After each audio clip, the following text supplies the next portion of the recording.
me and Ryan have been officially welcomed to the jungle that is Barstool Sports. I brought it toward the Coyotes, and I asked them if it was okay if I joined the Spittin Chiclets podcast full time.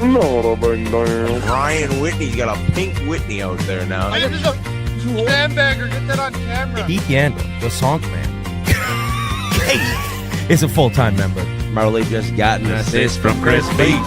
Whoa, we're buzzing right now. Sonk. Holy shit, boys. I don't know if we've ever had more to talk about in one episode that wasn't in the middle of the Stanley Cup playoffs than we do today. Exciting times. Keith, bring that bottle back into the screen because we're all which here. One? Which one? This one? Whitney. That big old bottle of Pink Whitney. Take your shot with Pink Whitney. Shout out New Amsterdam vodka. Shout out Pink Whitney. The new bottles look phenomenal. I believe that's an old one, but the new what am I trying to say? Design. It's just electric. It's excellent, just as the pink drink itself. So go get involved. Biz, I think it was flying around Aspen. I know you were in Aspen where the Pink Whitney flows like what is it? Like the salmon. Like wine. Yeah, like wine. Okay, I'll go with that. I was the really salmon and Capistrano. Thank you. Wow. It's all about Pink Whitney. It's all about Spittin Chiclets, and we are now live on a wild Monday. I don't remember this much going down. I mean, we had Quinn Hughes. I got a new goalie, and it's like the seventh story on the sheet based on the fact that the Sabres just fired their GM. No, we actually took that off the outline. It really doesn't matter how much action's been going down. This is the latest one that just broke, probably 15, 20 minutes before we hopped on. But my goodness, hockey is on a heater. Minnesota Wild have made what is, I think, the biggest trade, easily the biggest trade in their franchise history. And Billy Big Ball Guerin pulled the trigger on it. So unreal, boys. Unreal weekend for hockey. Yeah, we'll have him on. I believe he's going to come on maybe 4 o'clock Eastern, 3:45 Eastern. You know, he's a busy man now. Yeah, I mean, the guy was making meatballs in the middle of this trade going down. That's what he had to take. Had to take the latex gloves off. We'll ask him about that. So not only does he make special like wood shop projects in his basement, he also makes meatballs and he makes monster trades. So the man that can do it all. Keith, you're the member this week at the Grove. I see the lid looks phenomenal. Biz, you were at what looked like a very special event. You forgot to mention one thing. Billy G actually in that trade, it wasn't mentioned. He made Vancouver a new stick rack in his wood shop, and that was part of it. First round. That was what put it over the finish line. That's what did it. What did it. I didn't also I didn't have the sheet updated. It was going to be 2 first rounders or a first rounder in the stick rack, and they did the stick rack. And the wine bottle holder that he made last time. But he's gotten better because he's done a few of them now, so it's not as he's working down the sanding on the edges. You know, he's perfecting his skills in the new Yankee workshop. But my goodness, if you want me to talk quickly about the weekend, I went to Aspen with our boy Sheldon Walitsky. He was the one who originally he reached out when we were going through the ECHL Player Relief Fund and got to meet him. This is going back years back, like 5-6 years ago. And you toured his house then. The house, best house I've ever seen. Yeah. So didn't he have a dinosaur or something? What's that? Didn't he have like dinosaur bones or something crazy? No, he was doing he had like a training facility out of his house with like a hyperbaric chamber. I don't know about the dinosaur bone. He started Jurassic like a Willy Park. Mammoth That's bones or something.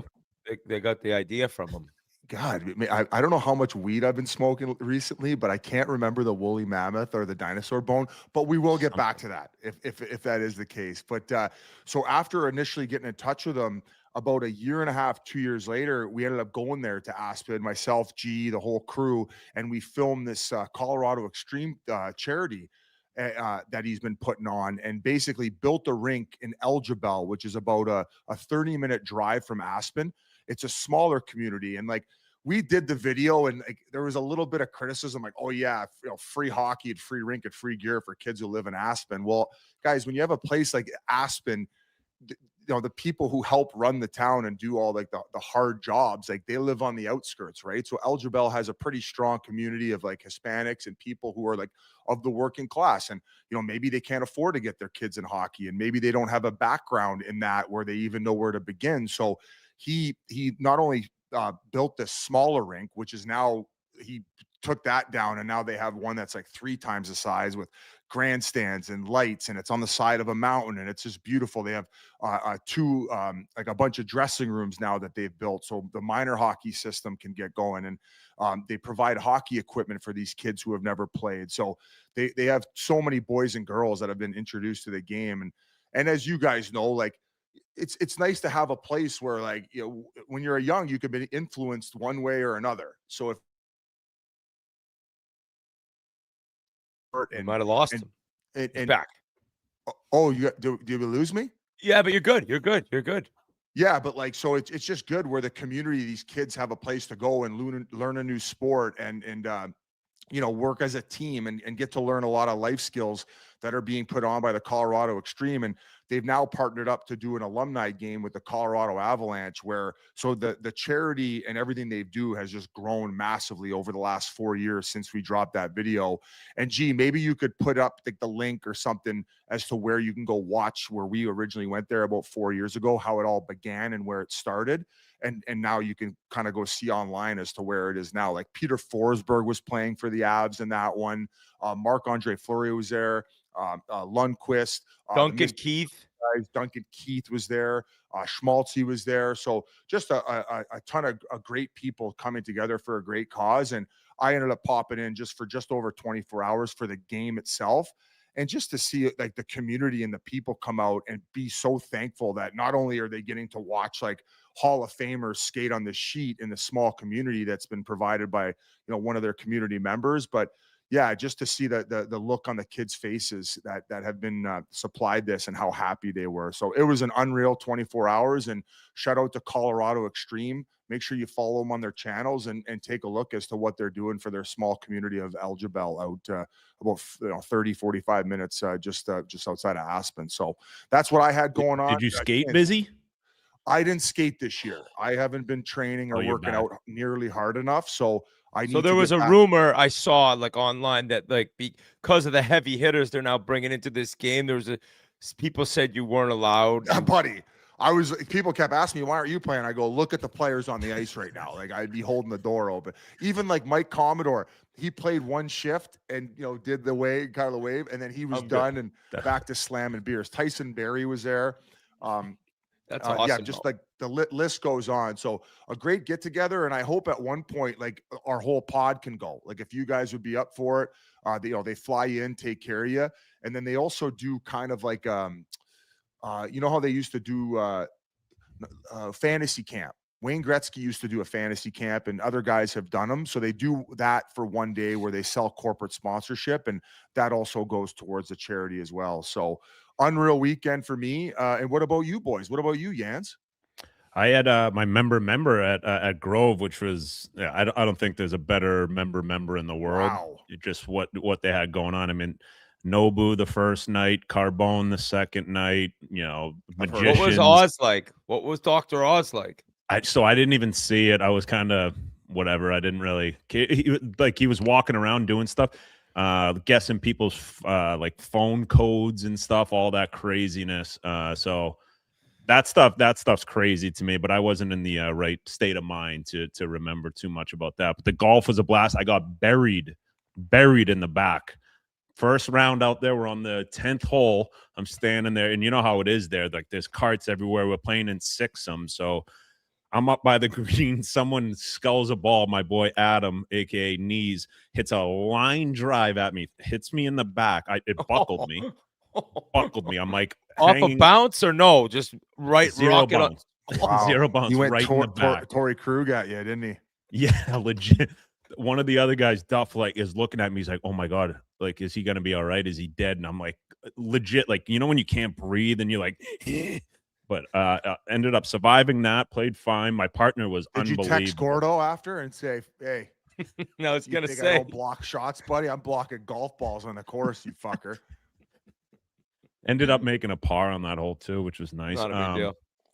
Yeah, my partner was a beauty. This guy, 80 years old, absolute legend, piping the ball around, absolutely piping it around. But yeah, it was unreal. Had a good time. Played John Elway in the last match, which was fun. He was still piping the ball around. NFL legend.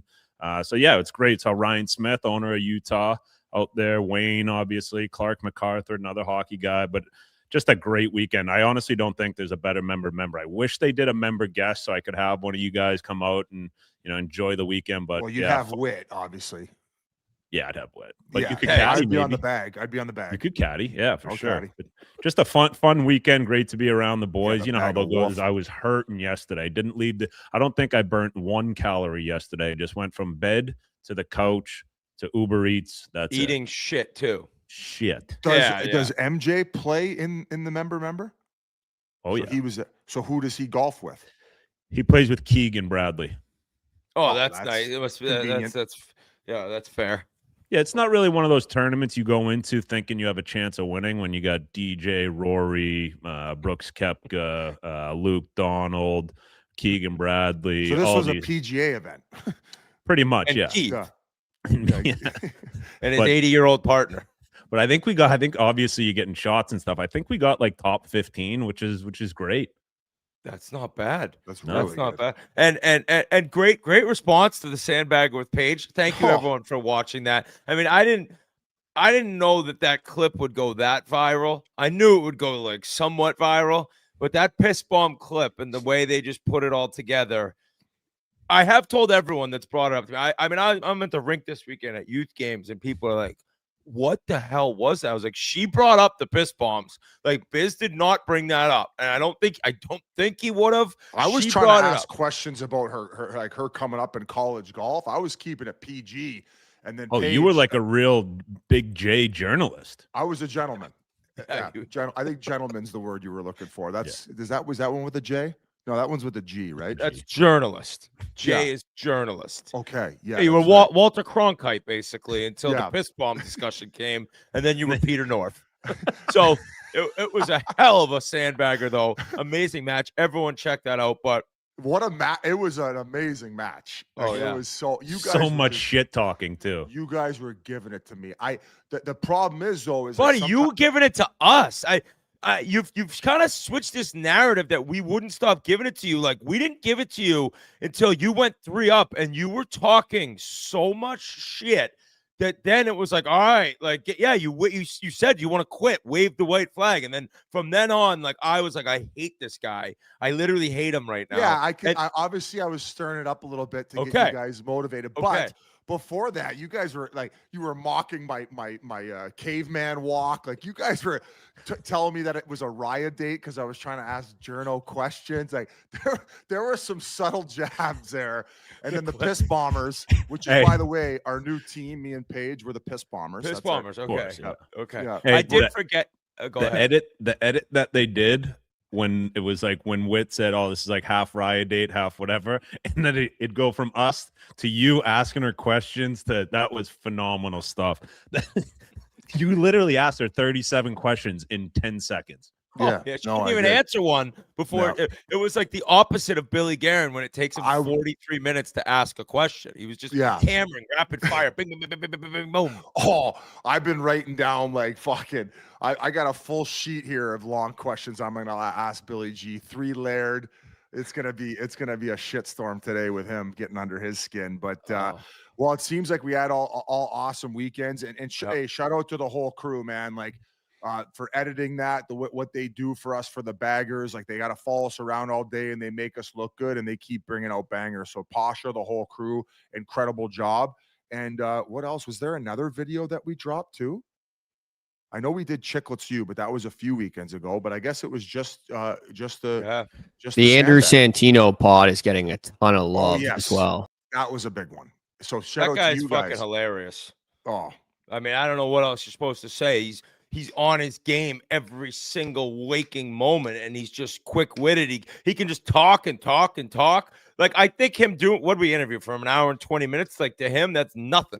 At the end, he's just like, oh, like nothing changes. There's no act. It's just him being a hilarious person nonstop. So I loved it. The sandbagger with him is going to be electric too, because now we definitely got to do one. Yeah. I was talking to I was at a Christmas party on Saturday night. Had to parlay the member into a Christmas party on Saturday. Oh, you poor guy. Oh, shucks. well, What a shitty weekend. I was done. I was like completely done. But one of the guys there came up to me. He's like, dude, I've never missed an episode of Spittin Chiclets. He was like, in that Santino one was my favorite interview by far. And I was like, he was like, I usually love all the hockey stuff, whatever. He's like, but it was just nice, just one different thing for him. He was like, it was the funniest shit I've ever heard. We should, speaking of redheaded comedians, I texted you, Whit, we could get Francis on. You said you recently went and saw him in Boston. I saw that he had 7 sold out shows in a row. Dude, 7 in a row. We went to the early show on a Saturday, and dude, it was unbelievable. I mean, it was 50 minutes, and he had the place in stitches. And like, I think a lot of times the 9 o'clock shows probably even better in terms of like fans because they're a little liquored up, and maybe that can kind of hurt you if like they're annoying. But I just think he's so funny, and his show, because I'd never seen him perform, so I didn't know what he was going to be talking about. Unreal. We went, I was with 3 buddies. We went back after and hung out with them for like 30 minutes. We were going to the casino after, and he said, yeah, I sold out 7 in a row. He was so like fired up, and he was so grateful. Like, that's what I love about him. Like, there was a time when he got fired from Barstool, he was in a tough spot. Now it's like the year of Francis. He's just doing phenomenal. And he said he thinks because of that, that ability to sell out 7 in a row at the Laugh Center or whatever it's called, he's going to do the Wilbur next year. And that should translate to selling out 2 shows at the Wilbur. So, Francis is off to the moon. Great show. It was a blast. He's on a heater. He's on a heater. Dude, he was right talking now. about, I'm not going to be the guy. Give us a few topics that he was talking about. He talked about his first fight, and the guy like put a mouth guard in. He's like, oh, fuck, broke his entire face. He talked about like his divorce. He talked about his divorce and the honeymoon. They went to Africa on a safari. Like, it was all over the place. It was just so funny. His time at Harvard, although he never mentioned Harvard. He's like, I went to school here in Boston. I was like waiting for him to be like Harvard. But I was really happy for him. I was in the back. I was dying laughing. Did he play lacrosse there as well at Harvard? Yeah. Okay. Pretty legit athlete. Yeah. No, he's a beast. He'll man. tell you too. He's like, I'm 4% body fat. Oh, I'm in amazing shape. I'm selling out 7 in a row. Cocky in a funny way. So, okay. So there was also a post the other day. Was he joking around about restraining that guy on the street? Did you see that? I saw that. I haven't even talked to him or anything, but I saw that some guy like buried some old guy and then dropped a very bad slur to a black guy after, who was trying to help the old guy, and they were holding him till the cops come. But then the guy he knocked down didn't want to press charges, so then he's like, how long can we hold this guy? And he escaped and ran away. So I think Francis posted a picture of the guy and then was like, does anyone know this piece of shit? But yeah, kind of a bizarre and then story. He went back to the office and ate a birthday cake at his desk. Exactly. Wedding cake. A wedding cake. Yeah, this guy. So, I mean, kind of a bizarre, like, tweet. Kind of a bizarre shirt to be wearing. As I started reading the tweet, I was waiting for the punchline. And then I'm like, oh, this is like real life stuff. This isn't like comedian Francis. Well, the fans were given the punchlines because I didn't know if it was serious or not, because people kept saying, is that this person or this? So people were like making it into a joke where I didn't know if it was real or not. And Francis is a pretty funny guy online, so you never really know if he's like pulling your leg. No. So what a run. But so did you do that this weekend? Was that this weekend? No, that was 2 weekends ago. Oh, 2 weekends ago. That was 2 weekends ago. This weekend we opened up. I got a rink going in the backyard. It's up. It's up. First skate was the most magical. It was what I pictured it in my mind, like doing this. Like, snow was falling. I got the lights on in the back. Kids are skating around. It was just magical. And like my wife said to me the entire time, she's like, this is your dream. Like, this was your dream as a young kid. Like, you cannot expect that your kids. I'm like, yeah, I know, but like, it's still kind of my dream. So outdoor season has commenced, or is commenced over, I believe, has began, and it's so cool, dude. It's just so fun being out there. And the fact is that the next like 5 days look great, and then Friday or Saturday looks like warm and rain. So kind of get it going again after that, and just hope for a real cold winter. It's so sick. Did you get the skates on? Rivers? I sent G a picture. I did not have the skates on, but today's day 2. Like, it was just yesterday it opened. And so today I'm going to go on after this with the boys. There's nothing going on after school today. So awesome stuff. But I think we've spoken enough. I love catching up with you guys. But on a day like this, Friday night, I'm sitting on the couch, relaxing night. We were just watching some games, hanging out, and the Elliotte bomb hits. And I said, oh my God, I never thought of the Wild. I never considered the Wild. I didn't even think that maybe Quinn Hughes. You had said when we talked about it, I think the day prior, over under on 5 weeks. Somebody tweeted out it should have been over under 5 days. But you know what we didn't think of at the time is Rutherford, in his history doing this in the NHL, he moves quick. He makes moves quick. He wants guys, and this is back when he was more like a contender and somebody running a team that was looking to win the cup. He'd try to get guys in quick and have more of the season before the playoffs. I guess it's no different than when he's the one selling off. So, Biz, just take me through your initial reaction and kind of your thoughts on everything. Well, I agree with you. Rutherford, he doesn't waste much time, right? Like, even going back to acquiring guys, like, I think it was a few years back, they went and got Zadorov, right? Like, okay, I know we're not talking about Quinn Hughes, though, but get him, like, acclimated to the lineup. They ended up going on that run to the second round. But this is the biggest trade in Minnesota Wild history, right? And I don't think any of us saw it coming. And the fact that Billy G presents an offer like that, if you're a Vancouver Canuck fan, you cannot hope for a better return. Like, I that agree. is it right there. You cannot be upset, and they get a defenseman and replace that of the future. And then also, obviously, center ice is an issue that they needed to address. I mean, I think it was last part of the pod before, they had like 4 guys who we never even thought of would be playing center ice for them, playing center ice with no elite guys who can move the needle. So they really address those 2 areas and get the return that they're looking for, and not to drag it out for Quinn either.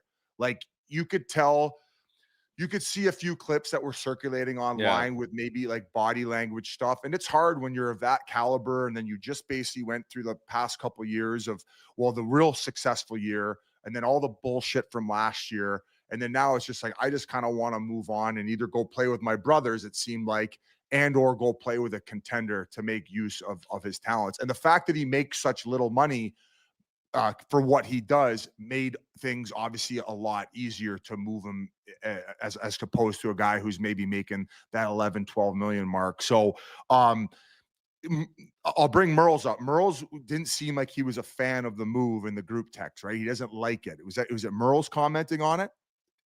Merles says that Minnesota got fleeced, but Merles is obsessed with Bouillon, though. Merles is obsessed, and Merles is very, very adamant that Bouillon will be the same type of defenseman that Quinn Hughes is now at some point. But you also can't predict that. And for me, like, everybody's like, oh, well, we got Kaprizov for 8 years, and Boldy's there. Maybe it wasn't the right time. Fuck that. The time who said that? Right? Wild fans? No, I think that would be the counter argument to some people saying, maybe it's not the right time to move off of Bouillon, assuming that maybe in a year or two, if he's 90% of what we see from Quinn Hughes, you might be being like, God, we could have had that guy for a longer period of time and enjoy that, where you don't know where Quinn Hughes is going, right? Like, you don't even know if Quinn Hughes is going to be on this team next year's deadline. If he ultimately gets brought the ultimatum, is like, hey, are you going to sign with us? And if you're not, I think if you're Billy G, but you're not looking to next year right now. You're looking to this year. You're looking to win now. And you also, like, I talked about it when I sent out the first video that I took. Like, great video, by the way. The Central Division, appreciate that. The Central Division is a juggernaut. And if you look around the league, there's not too many teams that have the ability to, like, drop this 5-man unit on you on the ice where it looks like the Fab Five, right? Colorado has that ability. I would say that Edmonton for sure has that ability. Is Bouchard, Quinn Hughes, or Cale Makar? No, but you also have Draisaitl, McDavid, and Bouchard playoff numbers right under Bobby Orr. So you're saying 5-man unit, Edmonton's got it. What other teams could you say that could drop a 5-man unit that is as strong as what Minnesota can now drop? And when you say 5-man, so Dallas with Heskin, they got Heiskanen back there. When you say 5-man unit, let me just make things clear to maybe listeners or viewers. You're kind of talking about a superstar forward and a superstar defenseman. Correct. Okay. So Boston fans took a little they were a little upset, maybe saying McAvoy and Pastrnak. I can see, but maybe a little level below.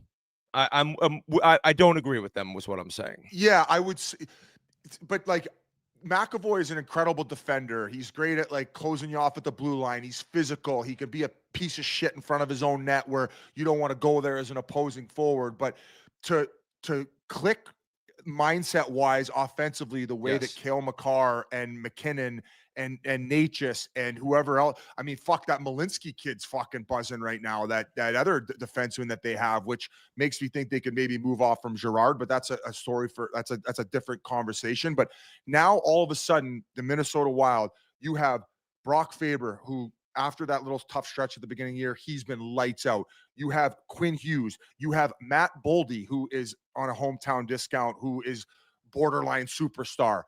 Put Zuccarello in there. Like, he knows how to play with guys like that. And then to have Kirill Kaprizov out there, that is an ace of spades that not many other teams in the league have, if only a few.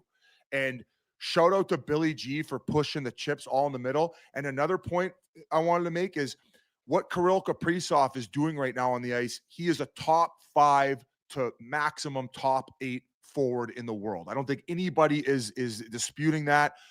Minimum top 10. If you don't say that, you're a fucking moron. They should put you on a rocket ship to a different planet. You don't know where Kirill Kaprizov is going to be in 3 years as far as his abilities. Do I think that there is going to be some massive, significant drop-off? No. But we're going to get to this topic later. Like, Auston Matthews scored 70 goals a few years ago, and I can't fucking log on to Twitter without hearing his name and people try to be, what happened to him? What happened to him? So when you have Kirill playing at the level he's playing at now, you can't be thinking about Zeev Bouillon 2, 3, 4 years from now and what he can be. You have the second best defenseman on the planet, if not third, if you want, Werenski's up there as well, to now bring to this team that's already playing well, that has incredible goaltending. Not just one guy, they got 2 guys. They got an incredible back end with good, solid leadership back there. They got the forward group to get it done. I still think there's one more move for Billy to make, and I put them as easily a cup contender, if not top 4 teams in the league at this point. Well, that's what's crazy is that right now, the top 4 teams in the NHL, 3 of them are from the Central, which brings up the playoff argument that Dallas, Colorado, or Minnesota is going home in the first round, and then another one of them is going home in the second round.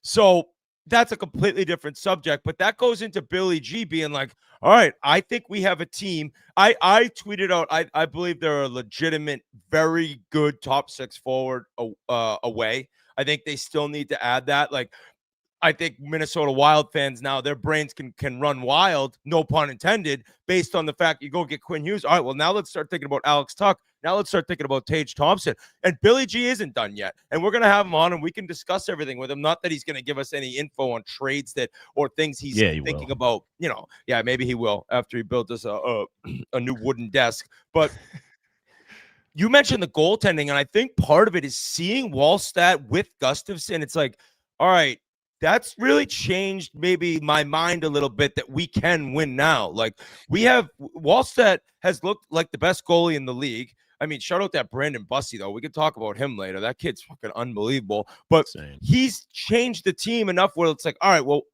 they already love their decor. Then you add the second best defenseman in the world. They love Kaprizov. Boldy's taken another big step this year. Zuccarello, Eriksson Ek is so hard to play against, so annoying, a prick on the ice, and also can add offense. He scored that beautiful goal.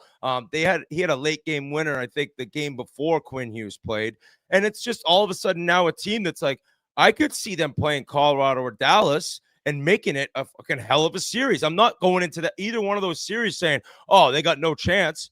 Right? Like, and Quinn Hughes, he's that good where it can change your opinion on the entire course of the year and the franchise. And if you get into Quinn Hughes being moved, you're right, Biz. Like, the time had come. Like, apparently Elliotte said he already had told them this summer that he's been told he had told them, I'm not re-signing. Then people deny that. But you mentioned there was one clip going around where he was like, I think he was playing hard and playing great, but it was like, oh my God, this guy just kind of looks disgusted. He's worn down.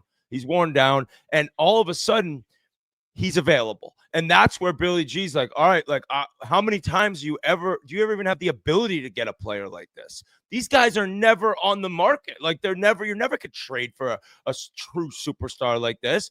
And he went at it and he had an offer that no other team could match. That's what I don't get about Devils fans being furious and Red Wings fans being furious. Like they didn't have what Vancouver wanted. Like Vancouver looked at that offer and nobody else was coming close to it. Nemec doesn't. I'm going Bouillon over Nemec any not day even close. I don't any think. day of the week. And then Rossi, like he had 60 points last year. Like Rossi's I a player. I don't know what his high end is. I could see maybe a second line center on a Stanley Cup winning team, like third line. That would be probably as good as it could get. I think that's the high end. And maybe third line, but great skater and a guy who can go there and now get reps in the top two center role, depending on injury or where they put him. And who knows, with that ice time, he can go thrive. But it's evident that Yves Bouillon was the cornerstone to this deal. And another thing too, like I'll ask you guys this: if you knew that he was leaving after this contract is up to go elsewhere, would you still have made the move? Oh, if I'm Billy G in Minnesota, yeah, I would, because at the end of the day, like a GM shelf life isn't that long. Although I think Billy's in a different category, but it's like you got to win now, right? And you're giving your team a chance to win this year and next year. I mean, people might be, if they don't win this year, people might want you to trade them next year to get some assets. But it's like you still have that guy on your team. Why not go and try to win it? Because at the end of the day, they've never even been to the Stanley Cup Finals, right? Minnesota, in their 25 years, they haven't been. So it's like you get a team like that, like the amount of support you get from the fans, they get it anyways without even going to a Stanley Cup. It'll be insane if they ever won a Stanley Cup. So I think, like Whit said earlier, anytime there's a chance to get a top two defenseman in the league, you have to do it no matter what. You got to do it. Yeah, that's the risk. Like I would say so you're saying if you know that he's leaving, like if you were told beforehand, hey, he's not going to sign there no matter what? Like, is that if Billy G was told by his agent somehow, like, hey, he will not sign there. So first of all, I was going to actually ask Billy G this. Are you allowed as an opposing GM, or if he's maybe talking to Pat Brisson, his agent, like before I would make a move that significant, I would say, obviously, he has to to go there to begin with, and that's going to happen. I would just simply ask, we're going to make this move, but would you be open to potentially signing like after your contract's up? If he's saying like, no, I'm going to go play with my brother, it might deter me a little bit moving off of Yves Bouillon. But if he's like, oh no, like I would be open to it depending on how things go, then for sure I make the move. Like I was just curious as a GM. This is a very unique situation where these things don't happen very often, but to at least throw out the question, would you be open to it? I don't know if you can send that across the desk. I don't know I think that's probably happening, but I do know every person was told there will be no assurance or no guarantee that he's resigning. So that was out there. That was well known, but between every GM that was giving in offers. But the biggest thing that Billy G is like, he's showing confidence. And Quinn's press conference after the game against the Bruins, the game in which he put on a fucking clinic. He scored a goal, and the next shift might have been one of the best shifts I've ever seen a defenseman have. He was flying around. He takes the puck off the wall on his backhand, like as he pivots to skating backwards. He takes it. Then he rips to the middle, going 100 miles an hour. He'll tight turn. He feeds the guy down low with nobody around him. Could have been another assist. He just does things that only Makar can do. And I agree with you. Werenski's near the top, but I don't know. It's just like the skating. And Werenski's a great skater. It's like the edge work. Like Quinn Hughes, the way he pivots, it even looks a little different. He has just such control of his edges. He uses the entire skate blade wherever he's going. So he's able to glide around, and he does things. But when you look at that deal and him coming, Billy G's like, all right, I don't know if he'll be here. I want to try to win now. You want something big to happen. You got to take a big risk. You're not going to get a great player without giving back a ton. That's one thing. Fans are like, oh, you don't want to give that away. Don't give that away. It's like, dude, you're going to give something away. And now he's the only one who can give him the 8 years, and he can front load the shit out of that contract. So if this kid shows up, loves it, right? And he seems like a complete hockey junkie, right? I don't think this kid's like, I want to be in warm weather. He's just a hockey player. Those Hughes brothers, they just love hockey, I feel like. And all of a sudden you're there. I like it. This team's really good. One of the best atmospheres in the league from the home fans. Why wouldn't I consider signing here? Because I can get 8 years. Say he gets 8 years, $14 million a year. All right, well, I can also have 80 million of that handed to me up front in signing bonus. That's done. That's over with. Yeah, I would assume that he's probably going to make like 16, 17. If it's 8 years, I know. If it's 8 years, he's going to make a boatload of money. But it seems like ownership there is they trust Billy G, and they're like, here are blank checks.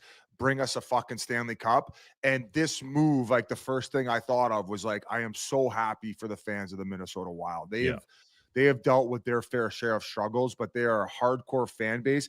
And I don't think it could be understated or overstated enough. Like you don't have to live and play in Canada where things can be very intense media wise, but you get to live in a hockey hub like Minnesota, where I feel like when they leave the rink, they can kind of escape it and it's not so media heavy. So it's kind of that perfect balance for hockey junkies, like you mentioned, like the Hughes brothers, where they want to go. And I feel like that's a lot of superstars now are really considering those, those Midwest type places where they can go just focus on hockey, good teammates, good organizations, good culture, and go and enjoy the rest of their careers. Some people saying, oh, well, he's just going to leave to go play with his brother in a few years. Oh, yeah? But why can't the brothers go play in Minnesota? Bingo. That was no one ever said it has to be in New Jersey. Jack has 3 years left. So it's like, and I'm not trying to throw any shade or anything, but you got you got Quinn and you got Jack. Right now, you go way down and you got Luke. Now, they're brothers, right? Like but I'm saying in terms of the type of players we're talking about, Luke is not near those other two guys. So like, what's stopping Jack from being like, I'm going to go to Minnesota when this deal's done? Peace. Yeah. I figure out how to get Luke there. Yeah. And I've been somebody, and I'm talking on both sides of my mouth, because I've been like, oh my God, like, yeah, why wouldn't he go to Jersey? Well, it seems like Jersey's a little bit of a mess right now, and a lot of it's injuries, but the team and the fan base, they're furious with Fitzgerald. Furious. And it's like, in this instance here, it's like, I don't know, like, if you do believe you could sign him, like, you're not going to, why would you sell the farm if you're really that confident you're going to be able to bring him in? Devils fans would tell you, because our window's now, and we got to get help in here, and we got to figure it out. But just picturing Quinn Hughes with Kaprizov, and I got to watch it against the Bruins yesterday. It was like, holy shit. Like, this is the guy's first game. He played 18 minutes through 2 periods, buzzing around out there, dominating. And as happy as I am for Wild fans, I do feel bad for Canucks fans a little bit. You go back to that team, dude. And listen, I love Booyam. I think it's a great return. I think you got as much as you could have ever hoped for, as you said, Biz. But fuck, they looked set up for a long time a couple of years ago, and it all came crashing down, and it all ended pretty quick. And you lost the greatest defenseman that's ever played for your team in the middle of the season, your captain in the middle of the season on a trade. And it was, no longer than, 2 years ago, they're in game 7 against the Oilers. It's like, what the fuck just happened? Like, it's just kind of crazy how quickly things can switch around in this league. But I think that overall, you couldn't ask for anything more in terms of the return. But to see him leave, that's got to hurt, dude. No matter what, it hurts. I think that, like, if you're a Canucks fan, you probably go back to maybe the Bo Horvat trade. And that was kind of it feels like they moved off of him because they knew they had PD and JT. Well, like you just mentioned, you get that pop of that great season with Tocchet where he wins the Jack Adams. You go to game 7 of the second round.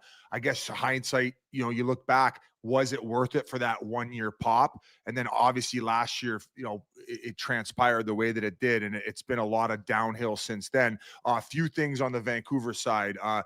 Alvin was asked about, the culture issue in Vancouver.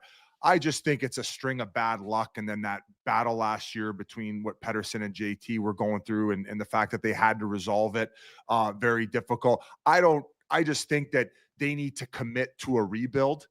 and quit living in that in between spot, and they need to strip it to the ground. They can get a lot back right now, I'm sure, for guys like Garland.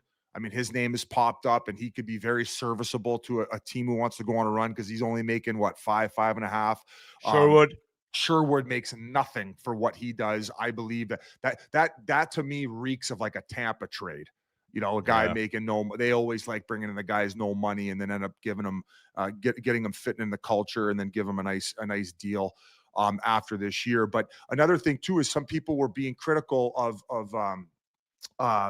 Rutherford, of the fact that he brought this Quinn Hughes stuff more to the surface. And kind of like it happened with the JT and PD situation, where I don't know if you get this type of return if you don't bring it to light in the fact that this guy is available. Let the bidding war begin, where it forces a GM like Billy G basically put a package together where he's like, I'm going to make that phone call, and I know they're not going to turn this down. And we haven't, I guess, necessarily dove into Z Bouillon much. And some people are like, well, why do I have to be this excited about a 20-year-old who has only played a half a season in the NHL, where it's more about his pedigree and where we believe that he's going based on what he's done so far. It has here, he's won 2 national championships, correct? With Denver, or was it only 1? No, it was G 2, would I probably know think. that. So he's won 2. G would know the answer to that. He's won 2 World Juniors. 2 World Juniors. And then at least 1 national championship in college with Denver. He might have 2. I believe it's 1. And he won a world championship where he went last year at the end of the season with them. So this kid's 20 years old. All he's ever done is win. We had him on the podcast. Like, he's just a relentless worker. There's nothing that's going to deter this kid from becoming, for sure, minimum, a first pairing defenseman, if not a guy who's representing his country at the next Olympics. So this kid is a stud. He's got the pedigree. He's got an incredible head on his shoulders. He's a leader. He goes in there, steps in his first game, and he has a goal and an assist, 2 points for him. So this is going to be a cornerstone guy for your organization. And I know as hard as it is to move off of Quinn, you got to strip it to the bottom. And what better way to start with a guy who's going to be in your organization for another 12, 15 years, leading the way from the back end, much like Quinn Hughes did. So, and like I said, you got a great centerman out of it as well, and address the issue. I think if you're looking at comparables of young D-men who could turn into a Quinn Hughes, obviously I hate comparing guys that are already fucking that special like Quinn Hughes, but Z Bouillon is probably that guy who you'd be like, oh yeah, he could be the next Quinn Hughes. Like he's got chance. He has a chance, right? Like he looks like him out there. He skates like him. He was awesome in their first game, just like demanding the puck. He seems like a kid too that he was a little bit sheltered because they had Faber in Minnesota. He wasn't playing the 20 to 25 minutes a night. He wasn't getting first unit power play every single time out there. So I think for him going in there, he's going to get so many more opportunities, so many more touches. He's going to be playing with the first line every shift. I think it's an absolutely great deal for both sides. Obviously, I think the winner, unlike Merle's, I think the winner would be Minnesota, but if you're Vancouver, you have to be happy with what you got back. This shocks me that that's Merle's opinion, because that's like going to the blackjack table and not doubling on 11 when the dealer's showing like a 6 or 7.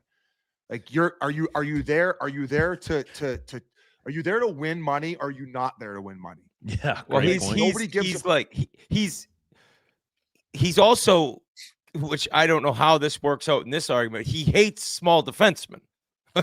But he loves Bouillon, who's also an undersized defenseman. So he kind of hurts himself there with because he could just go like, I hate small defensemen. You can't win with small defensemen. But Bouillon's not that big. But I would say Bouillon has a little bit more edge to his game than Quinn Hughes, right? When you're trying to compare a little bit, like that he's psychotic out there. Like I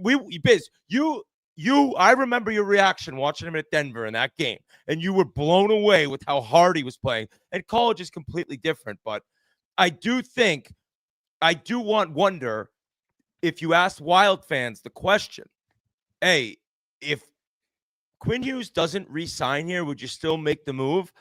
I would think most of them would say yes. Like, maybe I'm completely wrong. Maybe Wild fans, let us know here. But we just brought in a superstar. Our team's playing incredible. They're like 16-3 in their last 19 games. I wrote it down somewhere. I think if you don't have Brock Faber there, most of them say I would not make the trade, but Billy G earned the right to do that because he got that return from LA. Nobody knew what Brock Faber was going to turn in. Some people might have, maybe people who watched him at a younger age, but the fact that he's evolved to this, I think the high end for Ziv Buyam is probably him being Brock Faber, right?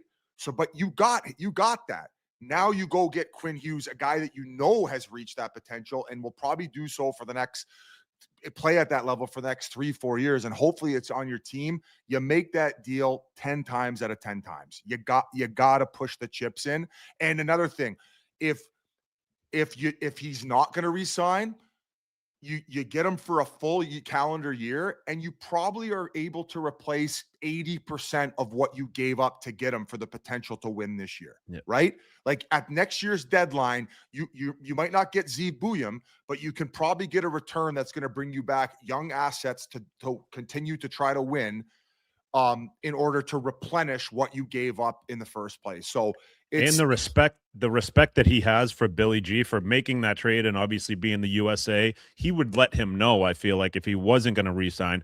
I think he's gonna, from even the one press conference he's done so far in Minnesota, obviously he's gonna say the right things right away. But from what it sounds like, what it looks like, he looked like he was having a ton of fun on the ice the other day. Like him and Brock Faber, like Brock Faber is gonna, his game's going to go to the next level too, just from like, he was unbelievable last night. They were so fun to watch. If I was a Minnesota Wild fan, dude, I'd be so you just got to be right to the moon. You're to the moon right now. It's minus 37 degrees. You haven't caught a fish in the ice fishing in 2 weeks, and you're like, oh my God, we just got Quinn Hughes fucking rights. You are pumped.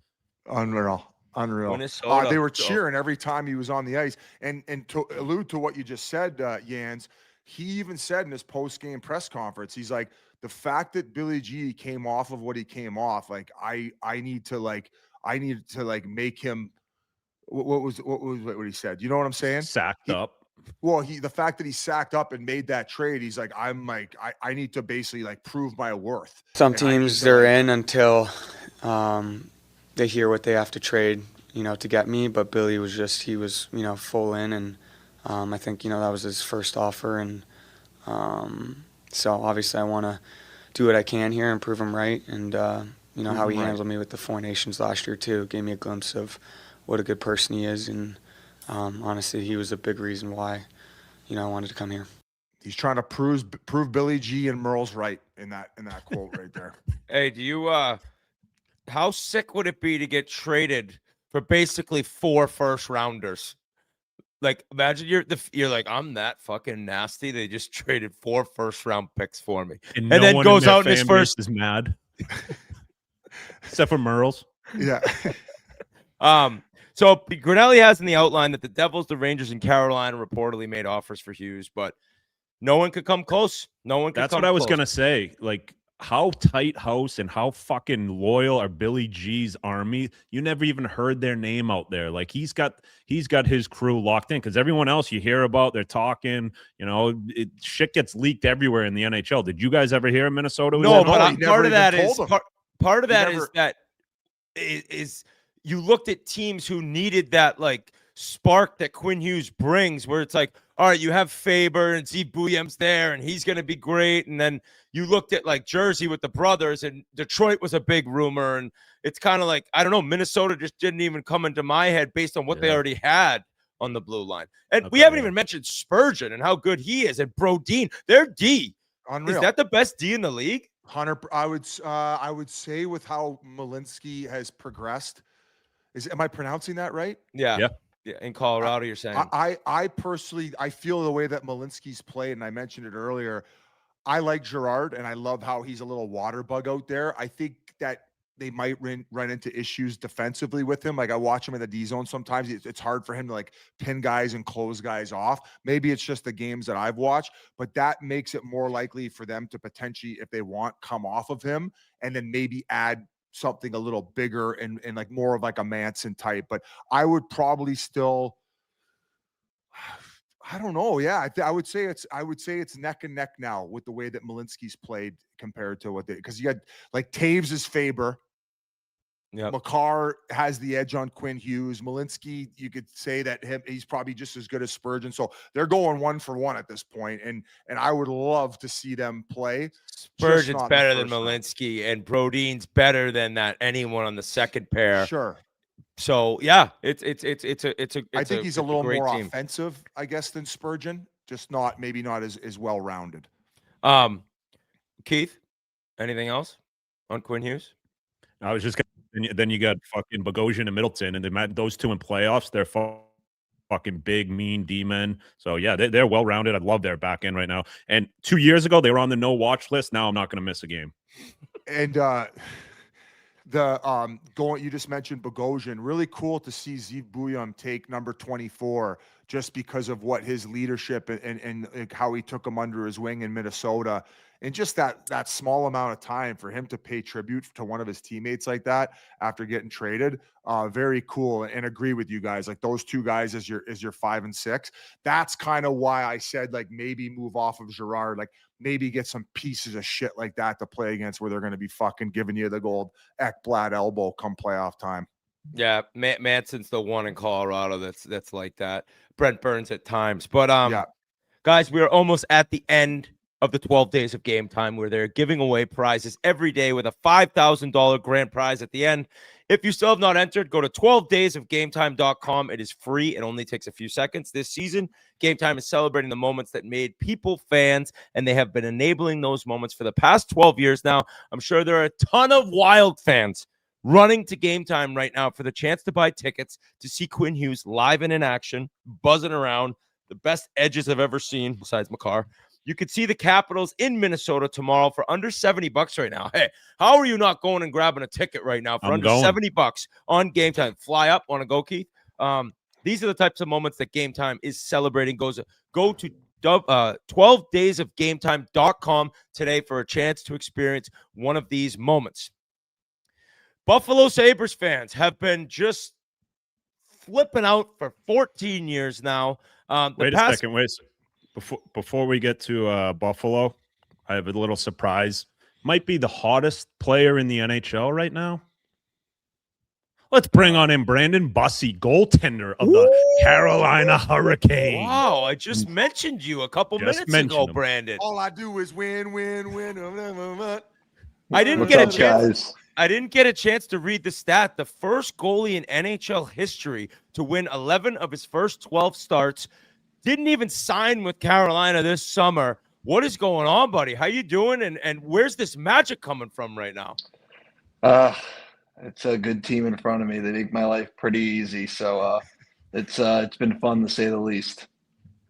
That's awesome. And I guess looking into the signing this summer with Florida, you go to camp there, you put on waivers, Carolina brings you in. Kind of take us through the emotions of like signing with a team and then all of a sudden that's gone and you're going somewhere else. Like what did you think when they told you were going on waivers? What did you think of the camp you had? Like how did it all go down this fall? Yeah, no, I thought I had a good camp. I got into Florida a little earlier, got to meet a lot of the guys, started skating earlier, and yeah, my time there was good. And when they sent me to Charlotte and were putting me on waivers, I was open to it. I've had a lot of adversity in my career, to say the least. So, it happened. I didn't really blink an eye. And then, me and my fiance were driving from Fort Lauderdale to Charlotte over those, 24 hours, 2 days. And then about 2 hours away, I got the call from my agent saying you just got claimed by Carolina. So immediately parked the car at a gas station, tried to figure everything out. So that was a pretty crazy, I'll say, hour, just kind of getting my bearings and how my life has changed. And, obviously everything since then has been a pretty fun ride thus far. Like I said, our team is pretty fun to play, being net for. I think you guys are talking about D-cores in the NHL. I hope you put my Canes up there. Our D-core is pretty he's keeping special. us honest here. That's Yeah. respect like right this there. guy. I like that. We just got Slavo back, so that's a big addition. And then even though we were pretty banged up early in the year defensively, a lot of young guys kind of came in and stepped up. So I feel like our team's kind of had like a next man up mentality so far this year. Jans, did you know him before you got him on the pod? Like, had you ever met him? No, me and G were just talking surprises, and why not get the hottest goalie in the fucking league to come on? And I know, and obviously knowing he's a great American, that I knew he wouldn't say no to us, and he would come on and just a class act. But I was talking to one of your old teammates, Vinny Laterable, and he was all he could talk about was just like your ability to be at the rink and have a good time. Apparently, when you were in Providence, you made the All-Star game, and then that end of the year, you kind of lost your job. But he said your attitude never changed. You're just such a great teammate, last guy on the ice every day, just willing to do anything. Is that, kind of something that you were taught growing up, or it's just the grind of being a goalie? Because you look at even your stats, like you had a tough road to even get to college, right? And it's one of those things where your adversity has never changed. Yeah, I think adversity is a good thing if you make the most of it, right? Yeah, like my junior hockey experience was a little up and down, but I was able to kind of figure it out in my age out year, which then led to me going to Western Michigan, and had success there and led me to pro. So I do think the most important thing in hockey is, like, you got to have fun with what you're doing, right? Like, I enjoy what I'm doing. Obviously, right now with the way the year has started, it's pretty easy to have fun. But I think that's important, going to the rink every day, having fun, enjoying what you're doing. It's not work at the end of the day. It's just kind of what I've been doing my whole life. Yeah, I mean, you were undrafted. Like, was there ever a time that you thought, oh, maybe I won't get to continue to play hockey moving forward when you weren't drafted? Or was it always your mindset where you're like, no, I'm going to find a way to make this work and continue to evolve my career, and I always want to play hockey for a living? Yeah, I think that was a big thing for sure. When you're a kid, right, you want to play in the NHL. But during, my time in juniors, for sure, I think that there was a point where I needed to really kind of hunker down and, like, figure it out if I wanted to go to the next level. There was a point where if, maybe I wasn't going to go D1 and I'd go D3 and I'd get a good education while playing hockey. Like, that's a good route for people. If that had happened to me, I would have still said I had a successful hockey career. But I'm fortunate that, I was able to figure it out. It took me longer in my development path to get where I wanted to be. I didn't look at being drafted or not as anything important. Like, goalies are weird, right? Sometimes we figure it out a little later on. Like, our body takes a little time to develop, and just gaining experience and reps and playing games is so important, right? I think the most important thing is to be the best 27-year-old, not the best 18-year-old. When Carolina had grabbed you, was Kochetkov already injured, or did that happen after you got there? I don't totally know. Okay. I was claimed, and when I came in, it was reported that he was banged up. So I don't know if something had happened, right? Like, I don't know all those details. I'm such a day-by-day person. I just come in, clock in, clock out, have fun, make some saves, and, then the day's over. So that actually might kind of answer this question of, like, you go in, all right, Kochetkov's banged up, but it's given me an opportunity. And there's so many guys in the history of the NHL that, like, whether it was an injury or a bounce or some sort of good luck, they get a chance, right? And so for you, you're a day-by-day guy. So it wasn't thinking like, hey, I got to go on a run here and, like, this is my chance. It was more just like, all right, like, tomorrow's a new day. Like, let's show them what they got here and me. and then next day, let's do it again. Like, you're not thinking too far ahead in your career. No. I mean, I kind of live off of the motto, house money. Like, I probably people looking back on where I was at years ago probably didn't think I would be here. And, I've proved people wrong in a way. And every day is just kind of house money. I appreciate where I'm at, and I don't take anything for granted. So, yeah, when I end up getting my first start and, playing some games here, like, I trust what I can do in myself and, how I play, and let that, take care of itself. This league has a way of humbling you sometimes with the skill, right? So sometimes you can play a great game and it won't go your way, right? But all I can control is what I can do. I feel like Boston is so good at drafting and developing goalies as well. Like, what was your time and experience like there? You're to credit for your success, but who were maybe the other people you were able to work with, like whether it was goaltending coaches or trainers in the off season, where you were able to continue, like, your trajectory to where you are now? No, absolutely. I mean, first off, it's the first shout out has to go to my dad, right? Like he was a major reason in me growing up. There's some goalie coaches on Long Island that had helped me through along the way, but like my dad was always there for me. He was always a coach on the team. He pushed me to be the best I could, showed me the importance of like skating, at a young age, how important that would be as I gotten older. So he's obviously the primary reason. But I've started training with Stop at Goaltending over the summer up in Massachusetts. So I've been doing that since my last year of juniors. I think they've been extremely important in getting my game to where I need to be. And then, since I've gotten the pro, the Bruins organization was very helpful to me in my time in Providence, playing and like Dunny, Mike Dunham was the goalie coach there. I think he instilled some things in me that helped grow my game to this point. And I'm probably missing another 10 more people. But there's so many people along the way that can help kind of give you the step-by-step or the game plan on kind of things to work on and stuff. But, in the end, I'm just fortunate that some of my habits and my style have worked out. You might go ahead, Keith. I was just going to say, going to Carolina, did you know anyone before going in there? Because it seems like such a fun group to be a part of there. It looks like they're always having fun. You got, Rod acting crazy before or after games. Then you got Martinuk screaming at guys. Like, it just seems like an absolute gong show some days. But for a guy that coming in, it must be nice to just be like, okay, this is a little bit of a sideshow, but I'm going to have some fun. He looks like one of Jarvis's buddies from Winnipeg. No, it is. I think we're getting duped here. You know what? KK told me that I look like one of Jarvis' buddies. So you're not the first one to hit me with that. So I don't know if I take that as a compliment or not. Jarvis said it's a compliment. So yeah, good old Manitoba boys.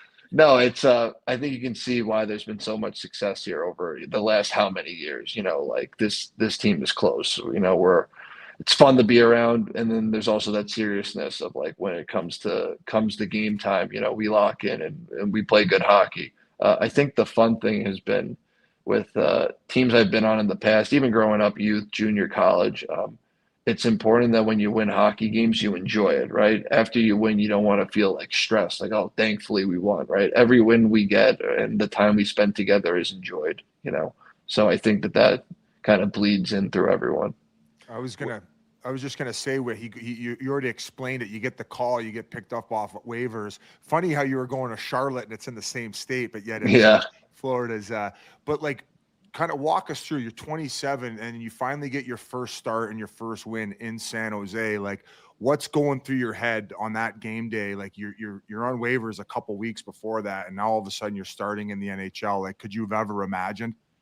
Yeah, if in September, if you told me that was how it was going to go down, probably wasn't on my bingo card. But everything happens in mysterious ways and quick and random times in the sport of hockey. We've all probably experienced how one thing's planned and something changes, but it probably helped that like I had been called up in the past before.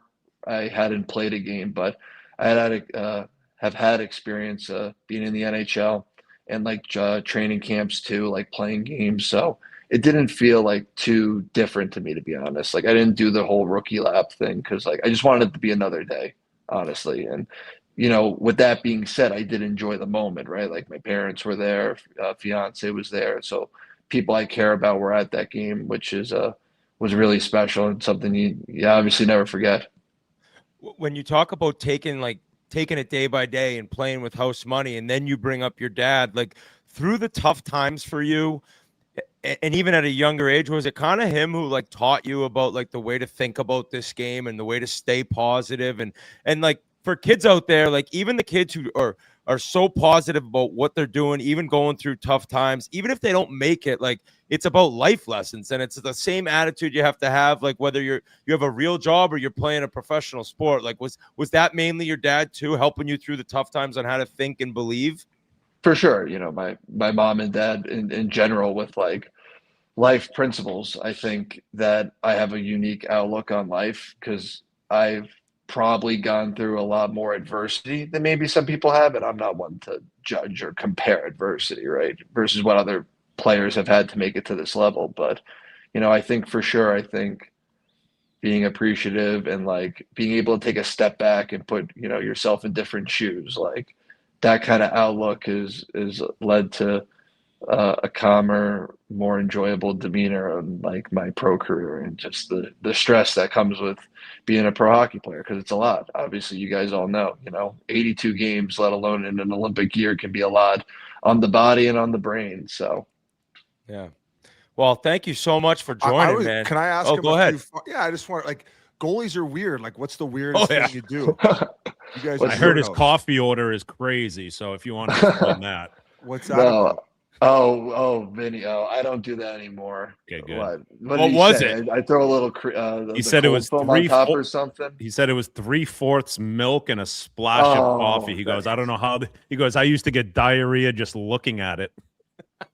Vinny. Vinny likes to over exaggerate a little bit. Okay. So 3/4. So does Jans. That's probably why they're good buddies. No, terrible.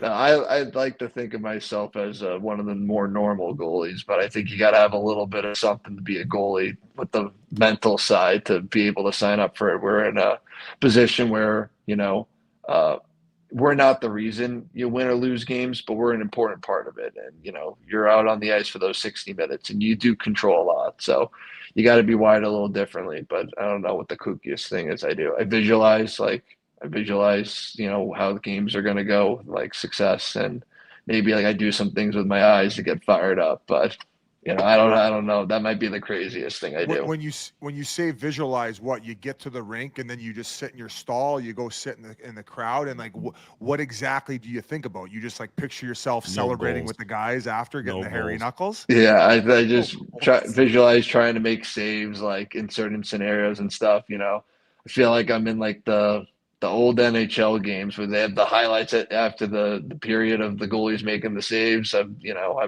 have a little bit of fun with it, so it's not too stressful. But yeah, I try and visualize some success, making some saves.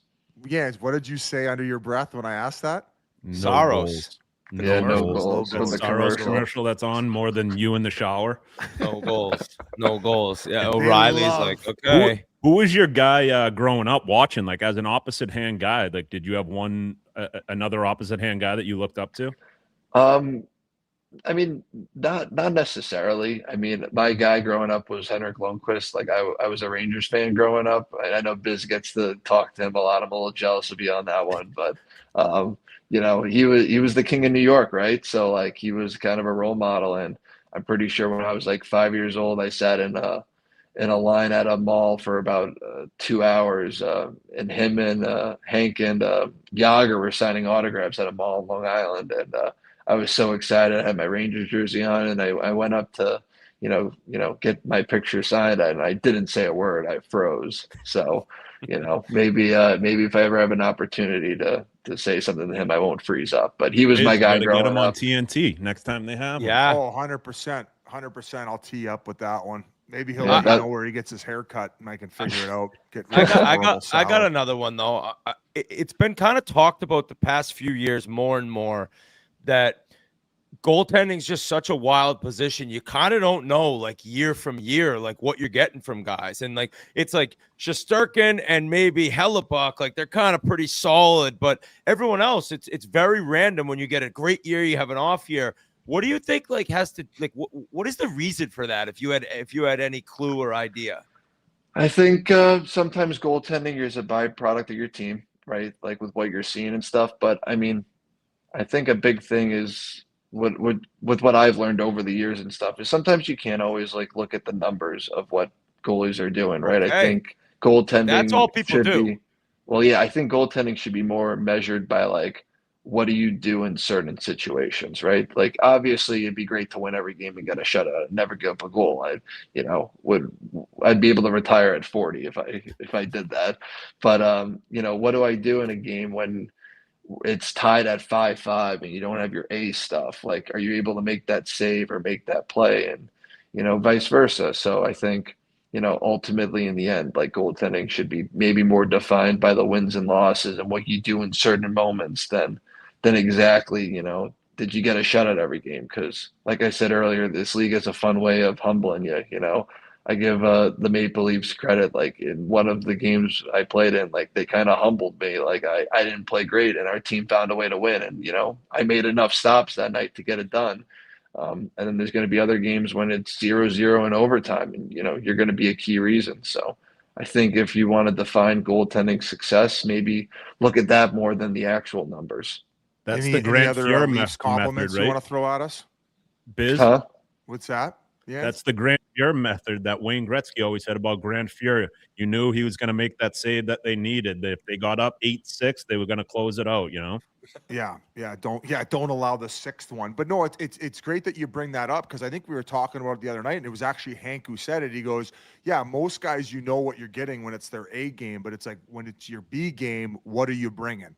And like you kind of just described that, like how can you mentally get over the hurdle where, yeah, I'm not happy about the 1 or 2 I gave up, but we're still in this fucking game and we need that extra point. So no, that's awesome. I mean, that's yeah, I think it's just I think after QB in the NFL, I think it's the hardest position in pro sports. And I think that's a lot of it. It's just so fucking hard to be a consistent goalie in the NHL with the shooters, the release now, the stick technology. It's just changed so much. It's just such a difficult position. But right now, buddy, you are looking phenomenal. And hearing your backstory, I'm very happy for you, man. You're somebody that's very easy to root for. So congrats on everything that's going on for you right now. You deserve it. I appreciate it, guys. Thank you for the time. I'm sure I got a lot of family listening to this right now, pretty fired up. So I was trying to keep it a secret, but Shout them out. I'm sure that they're all listening right now. And when I get off this, I'm going to be taking a bunch of texts and calls. Why didn't you tell me you're hopping on? Surprise. No, buddy, Yeah. you deserve it, man. And I think these types of stories too are so good for all these athletes to hear too. Like a lot of these kids might think that their careers are over because they were never drafted and they're 20 and they don't really know where things are going. But there's enough leagues in hockey where you can keep playing and keep climbing up. I had a goalie question before you leave. One of the complaints that we were just talking about, Wayne Jans brought him up. He doesn't like how goalies go down so easily. And then also Hank bitches about the fact that the reverse VH gets overused way too much. What are your thoughts on that? Like, are you a big reverse VH guy? Like, what have your coaches taught you? And is it being overused? Yeah, I mean, there's a lot of goalie lingo I could hit you with right now, like the reverse VH or something called Panda right now, which is like an overlap, but like you're kind of like you're not fully square to the shooter. You're kind of like off angle, but you're in an overlap, so your foot's in front of the post. So now you're like not stuck in that RVH. I guess ultimately it's whatever the goalie's comfortable with. One of my favorite quotes I've heard from a goalie coach is different strokes for different folks. So, whatever works for the goalie, they do it. Why were you I'm laughing like because of how he was laughing as he said that. I think one of his family members is like, I told him that line. Yeah. And It's a goalie coach. We'll leave him anonymous, but if he ends up listening to this, he'll know it was him. I use that quote, but it's for different reasons. Yeah, strokes in the bedroom.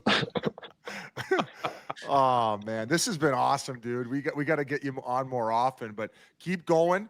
And Carolina, Whit, you said it, they're right now second on DraftKings for Stanley Cup odds. So you have a lot to do with that. So keep humming. And I'm a small part, Biz. I'm a small part. Don't pump my tires that much. Well, I was thinking this kid maybe rookie of the year. He's too old to be rookie of the year, but still, it's been incredible to watch. Incredible. Yeah. I appreciate the time, guys. Happy holidays to all you guys. So thanks. You too. What a mature guy. What a guy. Hey, great job, Keith and Grinnell. That's very random. I said his name. Stay too. hot, G and Jans. That's the dream team right there. Is that a B for Bissonnette? I don't know. I think, it's got to be, right? I don't know. You bought I it. like Whit's. Did you see Whit's cup? What do you got? Bree got me this one. Talk birdie to me. Yeah, you get it. You get it. Yeah. I'm like, and then I hit a wedge, and then that wedge went tight. Oh, yeah. You want this draw? And then I hit one in the water, and it was wet. Oh, it's just like shut the fuck up and go out to the rink. Leave me alone. Shot? Leave me alone. I'm gonna give you a nice lag putt right Leg putt. Hey, guys, this episode is brought to you by Noble. We're done. We're done with the talk birdie. I mean, we're talking Noble. Noble is a footwear brand for training and for daily life, built to support you in your pursuit of physical, mental, and emotional strength. Noble celebrates a no bullshit approach to wellness, just like Brandon Bussi.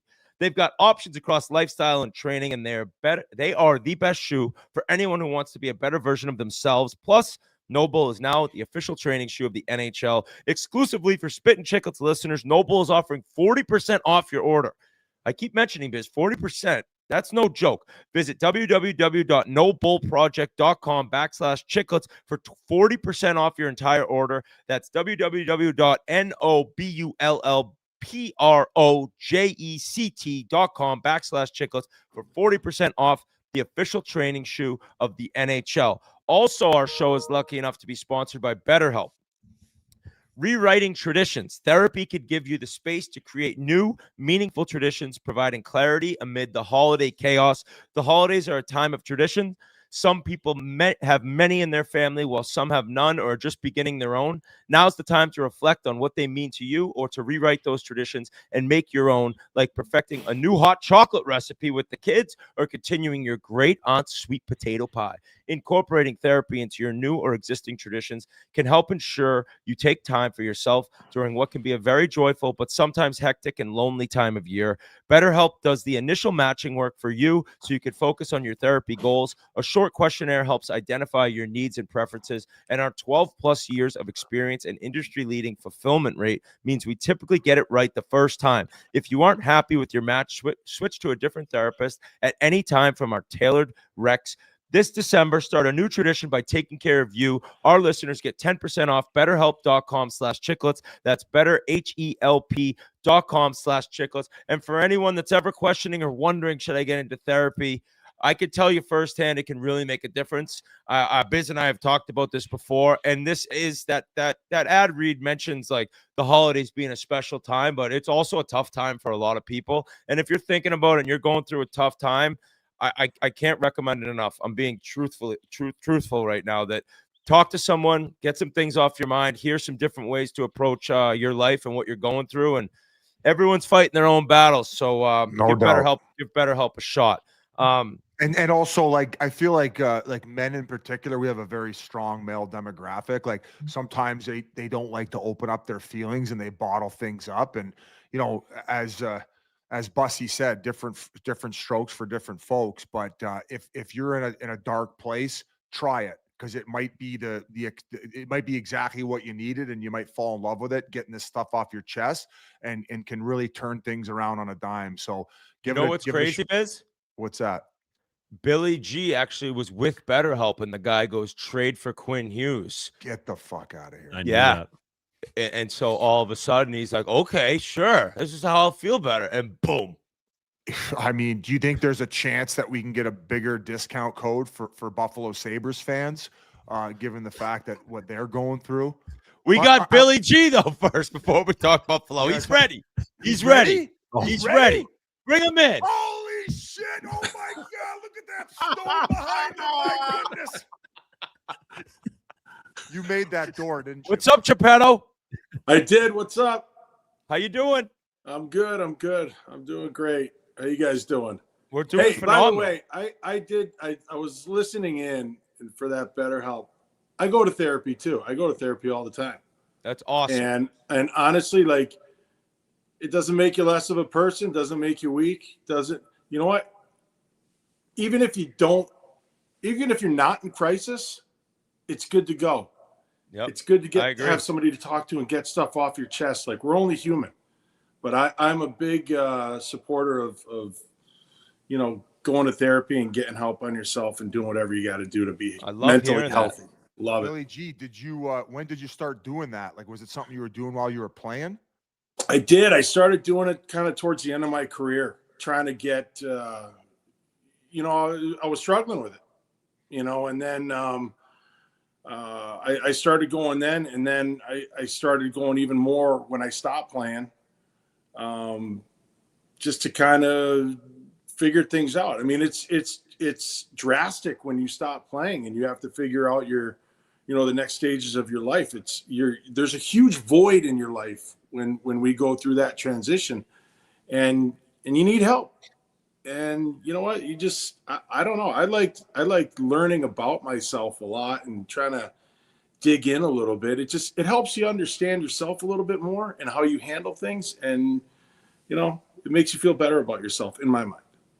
Yeah, and how you're wired too. It's interesting. Like, yeah, my experience is it's like, oh, you go back to all these things and it explains like the way that you kind of approach your life, where you never would even, you're like, oh, that makes a lot of sense. Yeah. But I never would have thought of it on my own. So that's I think it's awesome for people to hear you say it with your career and what you're doing now. People would be like, oh, he's got the world by the balls. But like I said before, like everyone's going through something.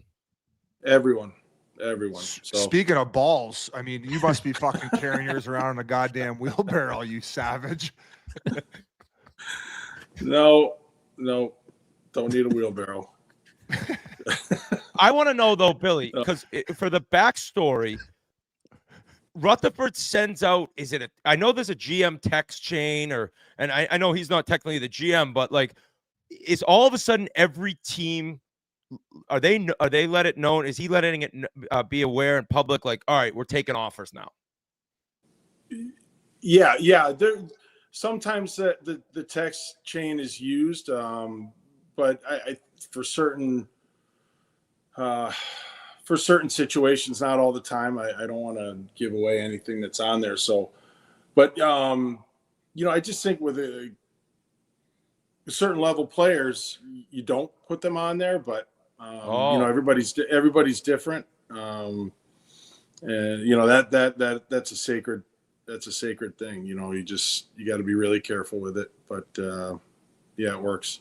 When did the thought of you picking him up first come into your mind? Like, when were you like, I'm going to go after that guy? Was it summertime? Was it as the season progressed? Like, did you want to maybe watch, knowing that Bouillon was probably going to have to be part of the return? I know I like the long questions. Yeah. Hold on. Did you want to watch him a little bit? Shut up, Billy G. Come on. There's a lot that goes into this. Did you want to watch him for half a season to see how he was progressing before you want to offer that to get Quinn Hughes? Done. I'm done. I told you I was coming in with long ones. I love the long question. Thank you. Monday. That was the first time. Yeah. We just didn't. Quinn's such a special player. Like, and you hear. He's going here. He's going there. But then you kind of make the call just to kind of find out what's going on.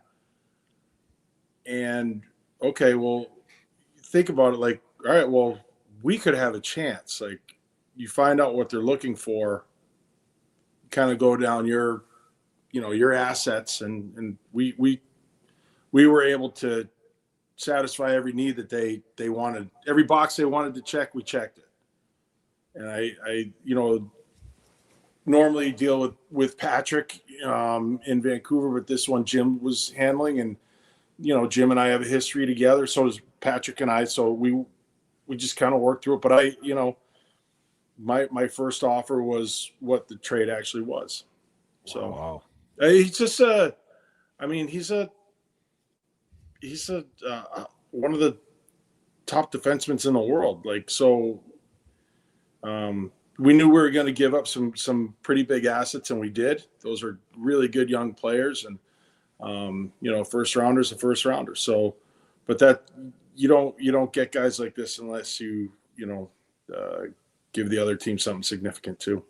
Billy, first off, thank you for sending that nativity set that you made. It's beautiful. It's outside of my house. It's unbelievable. Everybody's been asking me about it. My neighbors. Yeah, it's no problem. The characters were they were hand done. I can tell the painting on them it's beautiful. But thank you for that. My family thanks you. I didn't get. Well, the baby Jesus has a wild jersey on, Biz. Though. Yeah, which makes it personal. I love it. But going back to the trade, like, knowing you have Faber and what he's been able to do, like, does that make the trade a little bit easier, losing a young guy like Zeev? Yeah. I mean, and Zeev's a hell of a player. Like I said, if Quinn wasn't available, those guys would all still be with us.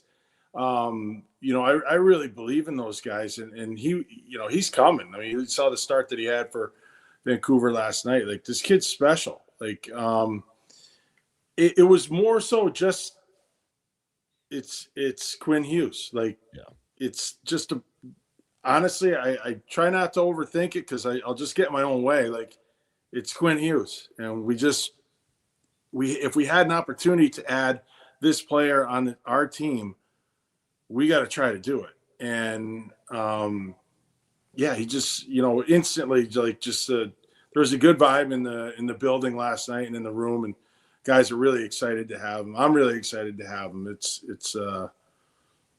was a good day. Do you even tell when you think of the option or the ability of this maybe happening, do you say to Heinze, like, hey, like, this guy could be here in a couple days, or is he finding out that trade happens when we all found out? Heinze was a little reluctant because he doesn't dump the puck enough. You know, Oh my God! Shots fired.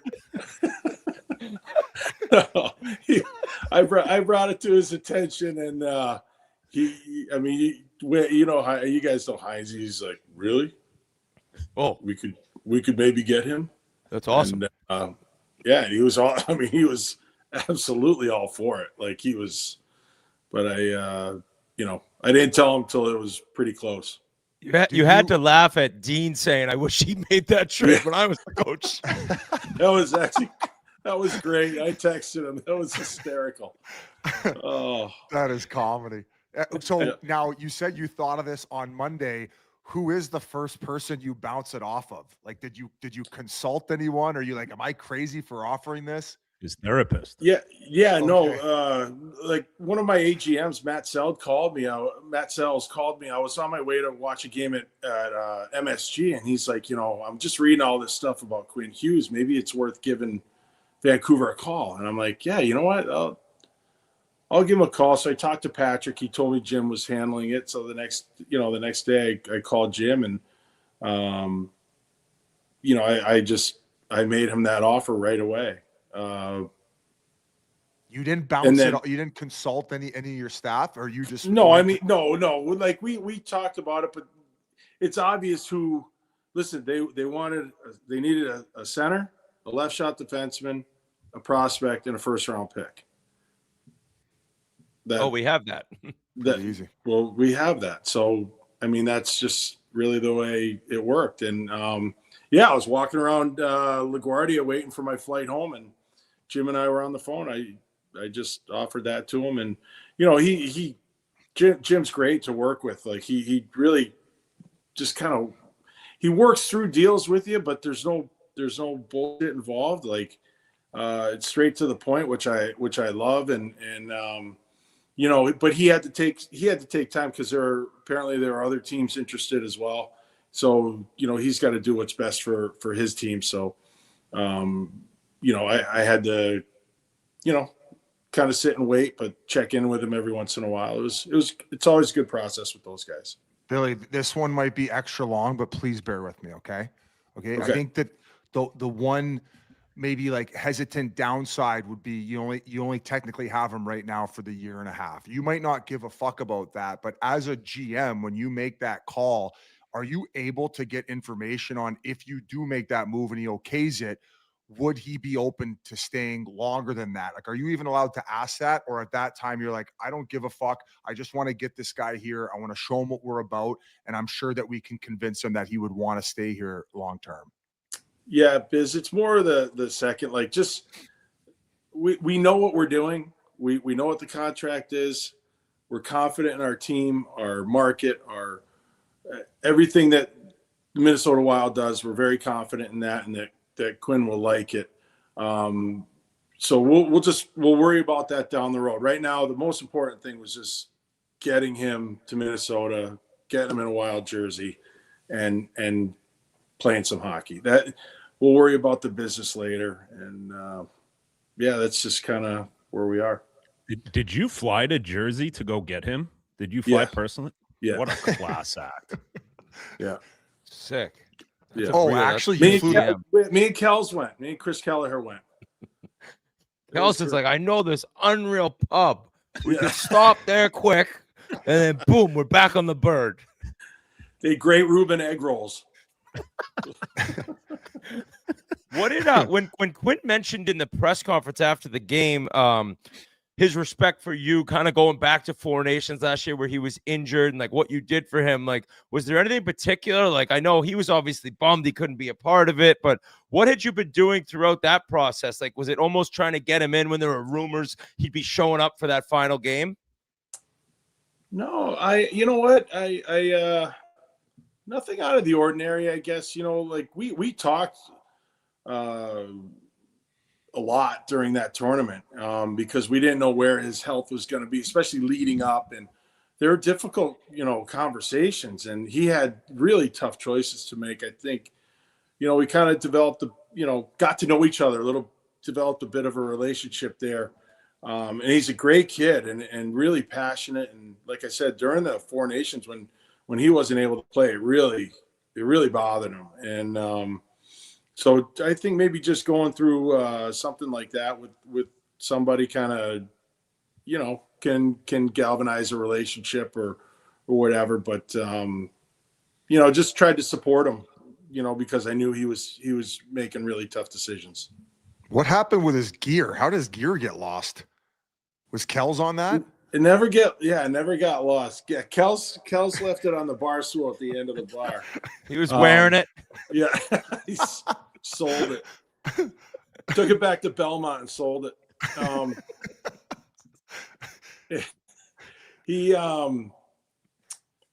Apparently it was in Jack's car and they didn't know, I guess. But we never even saw I never even saw his suitcases get put on the plane. So I just assumed the gear is there, that you need it. You do. So we landed and found that out. It was panic mode. Jack was in the bag. Yeah. Yeah. Could I come too? Hey, how much do you think he's going to help Faber? I mean, obviously the one game last night, I thought they were both amazing. They fed off each other really well. I think it shows a lot about Faber too, just being smart as a young player to, you know, because Quinn's moving around the entire game. Like you don't know where he is, but he was always in the right spot. Was that something when you made that trade? It was like, we're going to have them play together too?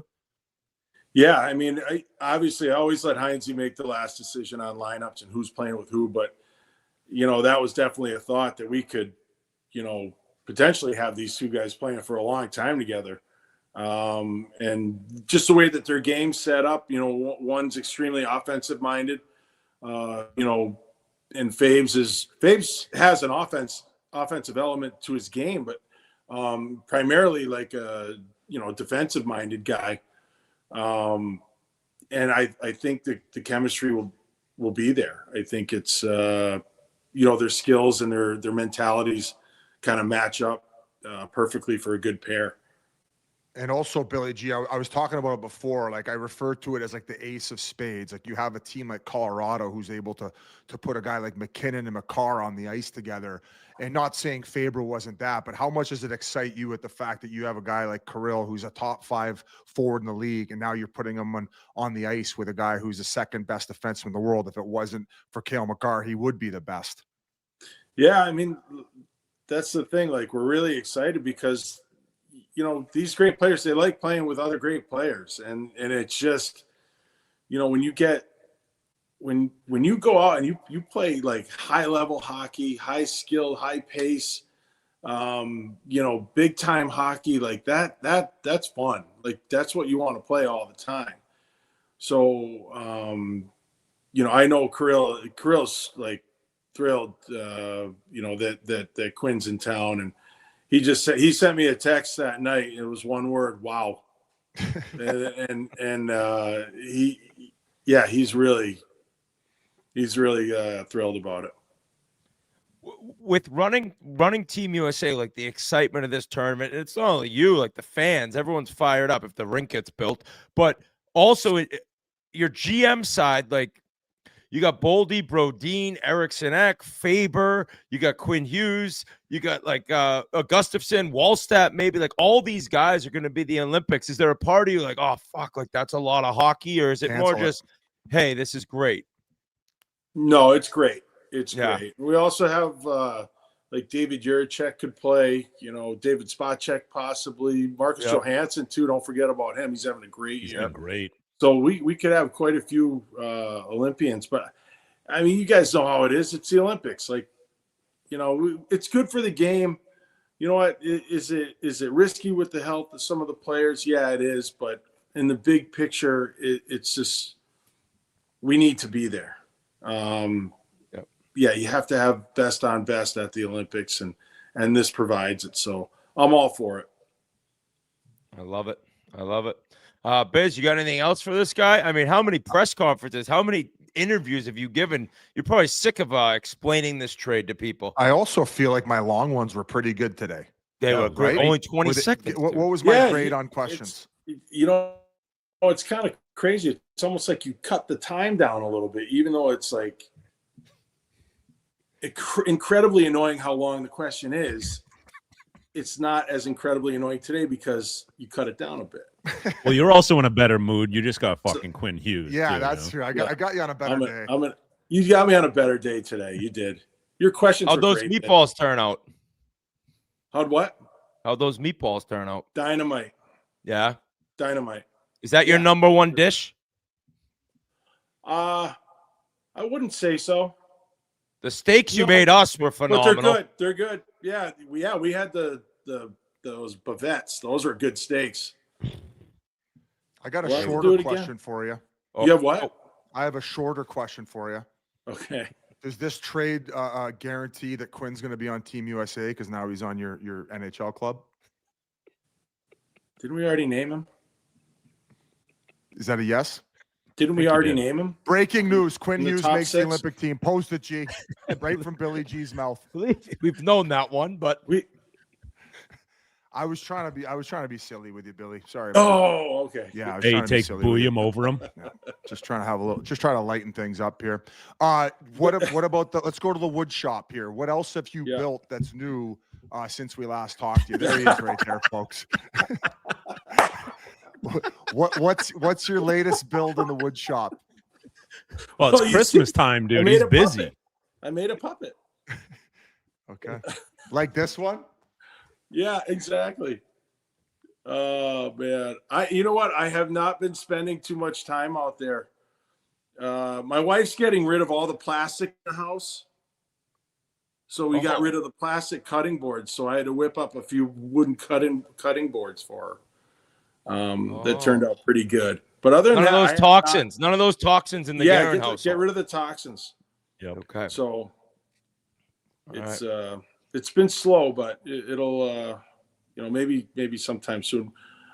I sent Yan's one, and Whit, yours is being made right now. Thank you. That's American passion. Really, what about mine? Biz, we'll talk. He just sent you a giant question. With some coasters. He's making you a question mark. Hey, does this hostility have to do with the fact that there's an Olympic Games coming up? And I obviously am Canadian. Like I felt like last time we were on, it had a lot to do with we're going to be going head to head. No, there's no hostility here. If I'm ripping you, it's just because I love you. That's it. I just thought maybe it's because you're an easy target. That's true. That is very true. But you know that. One last one here. The ice situation over in at the Olympic Games. Kind of ridiculous that the fact that this has been announced for many years and the rink's not done. What do you make of it? Like why? You could see him in the corner because he's putting in the boards far end. No, that is him. Yeah, I know. I'm gonna bring my miter saw over there. No, I don't care. I don't care. It's just a story. It's gonna be fine, and we'll go over and play on whatever rink. Everybody's gonna play on the same ice. Okay, that's America right there, Biz. America. All right, Billy, congratulations. Awesome. You're the I man, mean, Thanks, G. boys. Unreal. pretty sick to see a trade like that. Boom, Friday night, unreal news hit. So we appreciate it, and congrats on getting that guy. Any questions Thanks. for us, Billy? Any questions for you guys? How the pink wing sales going? Great. Solid. Right. Yeah, I mean, Killing. a lot of people in Nice. Buffalo have been really crushing it lately. That could change. Celebratory drinking in Minnesota, we've been told. So yeah, very solid. It's not Good. allowed in Canada right now because of the tariffs. Really? Yeah. You could just smuggle some in. You'll be fine. Yeah, we need that bird you got. It's not mine. You're the man, Billy. It's Quinn's. Thanks for having me on, fellas. I'm All right, sure Merry you're not Christmas, done Billy. either. Yeah, So have a Merry one more- Christmas too. One more move to be made. What a legend. Leggy. guy is- Hey, Oh, Quinn Hughes on the Olympic team. That's huge news. Yeah. big Big time. breaking news. Breaking news. Is there ever a doubt? We got to shout out Aura Frames right now, guys. If you're last minute shopper like me, you know the feeling. Shelves are empty, ideas are running low. Aura Frames is the solution with a gift that feels personal. It's an incredible gift, easy to use. All you have to do is download it, put your pictures in from anywhere, anytime, share all the photos and videos effortlessly, personalize your gift, add a message before it even arrives. They open it up, boom, you're hit with a message. Aura Frames does it all. Gift boxes included. Every frame comes packaged in a premium gift box with no price tag. You can't wrap togetherness, but you can frame it. For a limited time, save on the perfect gift by visiting auraframes.com to get $35 off Aura's best-selling Carver matte frames, named #1 by Wirecutter, by using promo code Chiclets at checkout. That's auraframes.com, promo code Chiclets. This deal is exclusive to listeners, and frames will sell out fast, so order yours now. I mean, we are 10 days away from the big day, Christmas Day. Order right now to get in time for Christmas. Support the show by mentioning us at checkout. Terms and conditions apply. And DraftKings, the jaw-dropping moments, the moments of watching Quinn Hughes snap it up to Kirill Kaprizov, who snaps it over to Matt Boldy. You could bet on the Wild. You could bet on everyone. And Missouri listeners, listen up. DraftKings Sportsbook is now live in the Show Me State. We keep telling you that. DraftKings Sportsbook keeps the excitement on ice at full speed, from player props to live in-game betting. Sorry, I lost my spot. You're never far from the action. New customers, this one's for you. Bet $5, and if your bet wins, you'll get $200 in his bonus bets instantly. Download the DraftKings Sportsbook app. Use code Chiclets. That's code Chiclets to turn $5 into $200 in bonus bets if your bet wins. In partnership with DraftKings, the crown is yours. Great reads.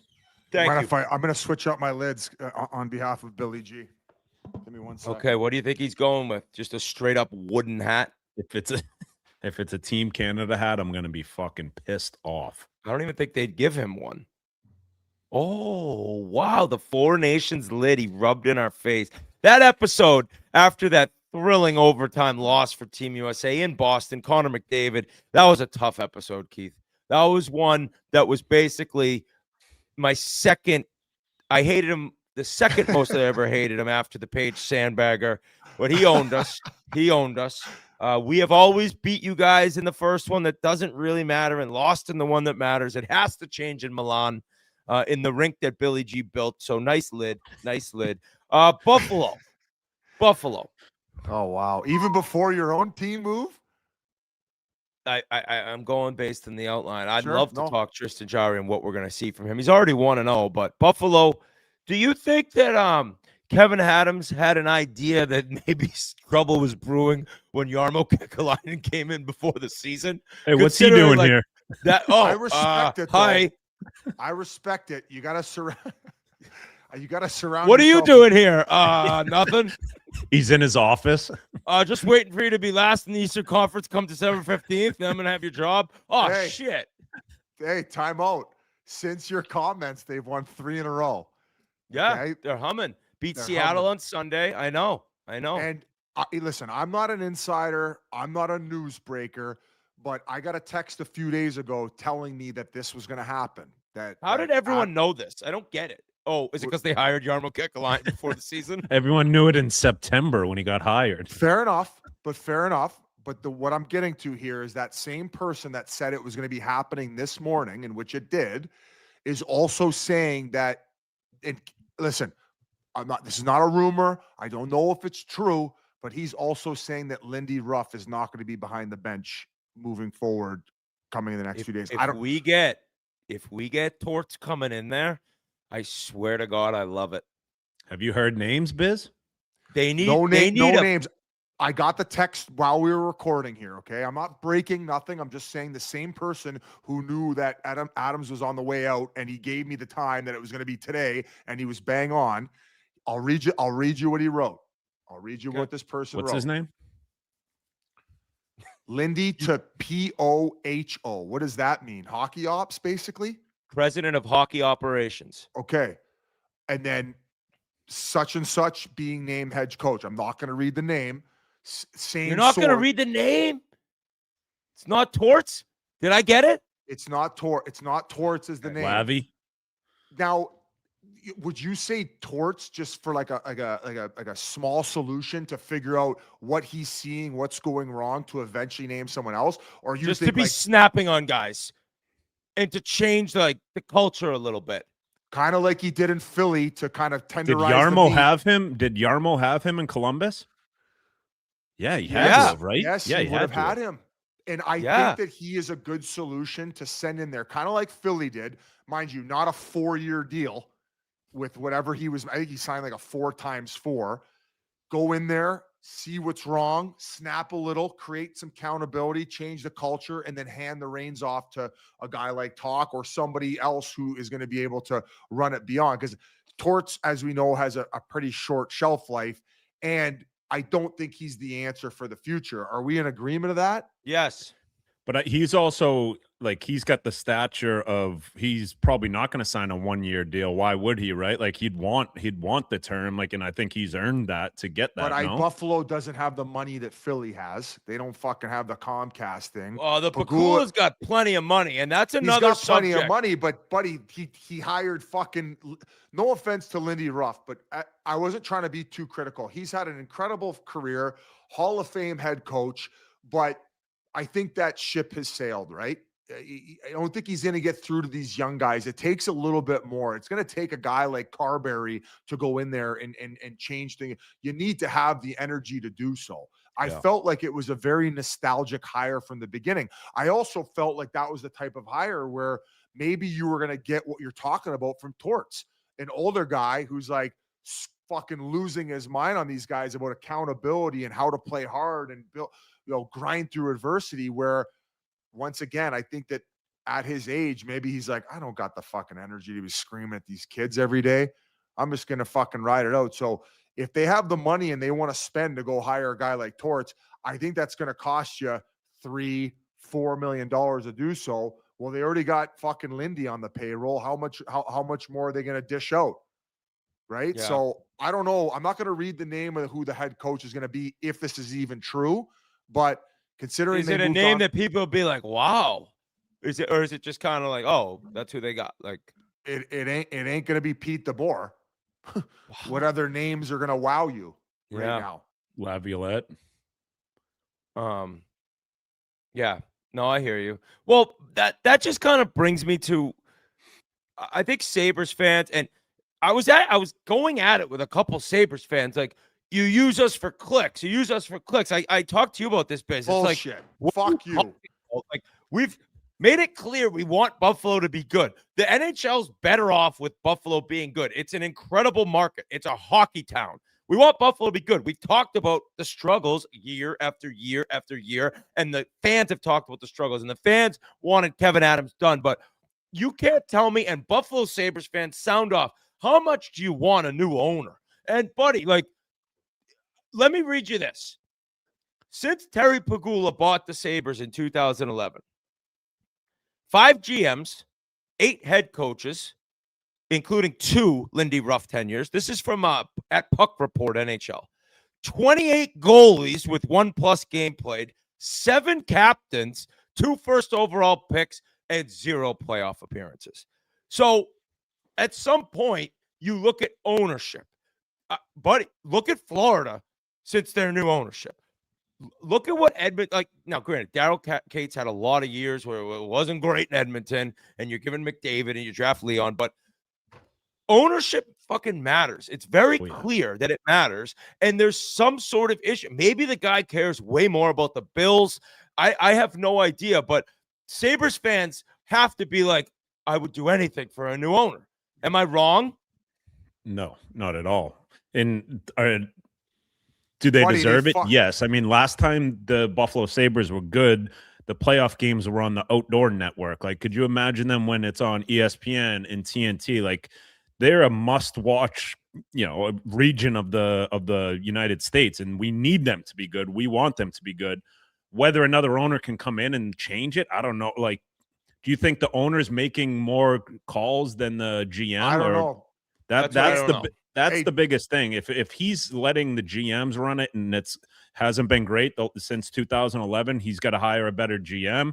This might be their solution with Yarmo coming in, but it's also, if he's making too much of the decisions, then maybe he looks in the mirror and says, let me ride this out with the Bills and enjoy my good years with them, I guess. They have a hard enough time attracting free agents and player to come there to begin with. You don't think that Pagula had a say on what was going on with Jack Eichel?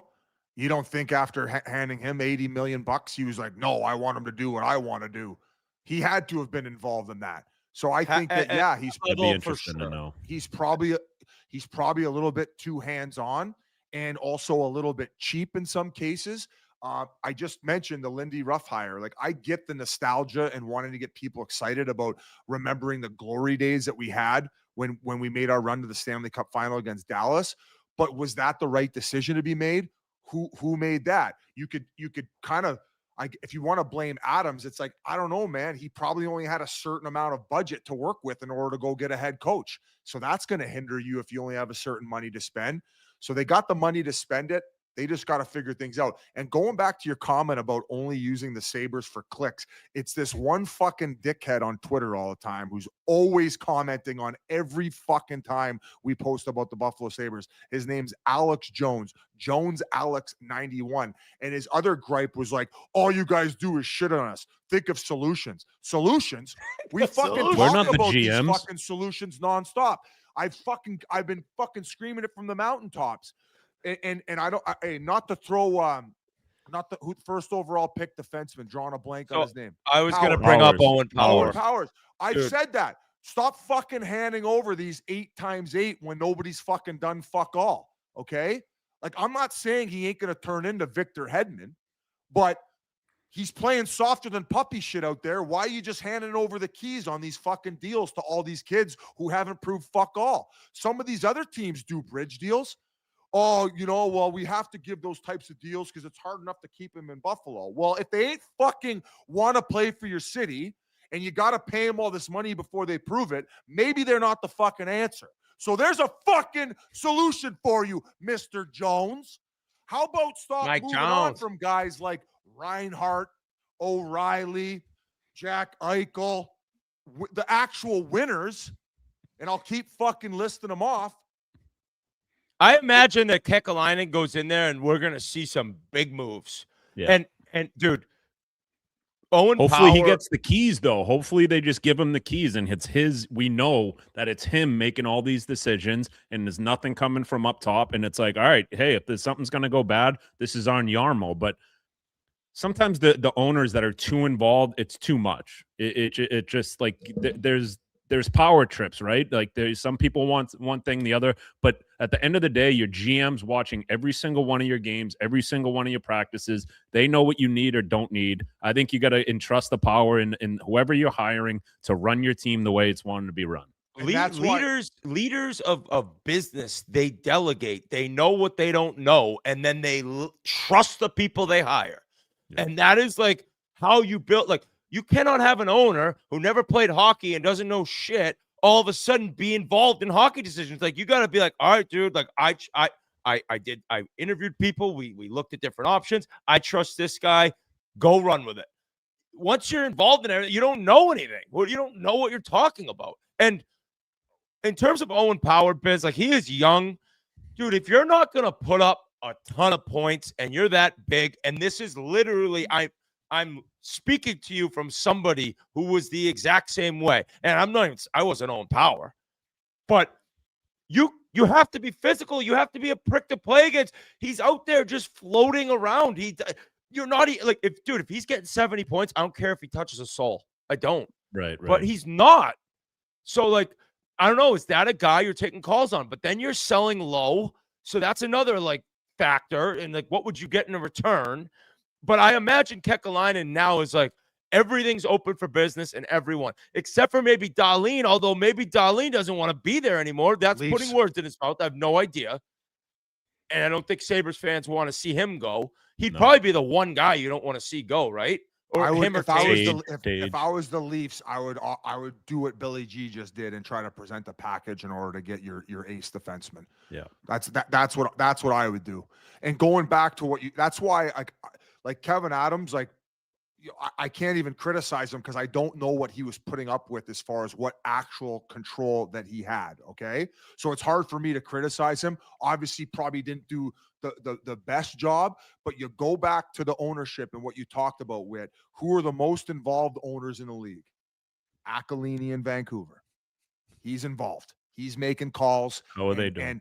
And also it wears on the other people in the organization that he hired to make those decisions, because it's like, you hire me to do so. Why do you constantly keep second guessing me? And you shouldn't have to go ask him if it's okay to make a move.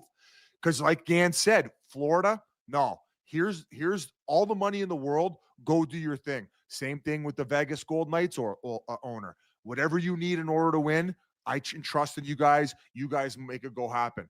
Who's another owner that's involved a lot? Dundon. When they traded, here's a story for you. When they traded for Gensel, they ended up getting him. And I think that the word from the organization, the people in management, about what they offer him this amount of money in order to keep him. Well, they started lowballing him. Next thing you know, he gets the free agency. And it's like, oh, well, we'll match what Tampa's offering. It's like, no, man, it's too late. Yep. He wants to go play in Tampa rather than Carolina with the players that are there, because it's a way better situation. He didn't have the luxury to not offer him top dollar when he had the chance to before nobody else could. Who's that? Who makes the problem there? The owner, because he's too involved. Just write the fucking blank check, just like fucking Leopold in Minnesota. Billy G went to him. This is what we're going to have to do in order to keep Kirill. Let's fucking do it. He said it first. He goes, he will give him anything he wants. Anything he wants. Beautiful. That's a dream for a fan. For sure. That's a prime example of when owners are too involved, what can happen. I know they're writing the checks, and I know when you have that much of an investment in something, you are going to have emotions tied to it. But the best of the best, they hire the best and they let them do their fucking jobs. Yeah. So how's that for some fucking well solution, said, Busy? Alex Jones 91, huh? That's clickbait, bitch. That's clickbait. I can't wait to see what they do. I mean, fuck Tage Thompson. Any single team needing a forward right now. Oh. That's like, and Tuck's there as well. And Tuck's there, like, you'd rather Tage, but Tuck's going to sign a monster contract, right? So then Tage, you're already locked in on what he's making. How many years does he have left? Tuck or Tage?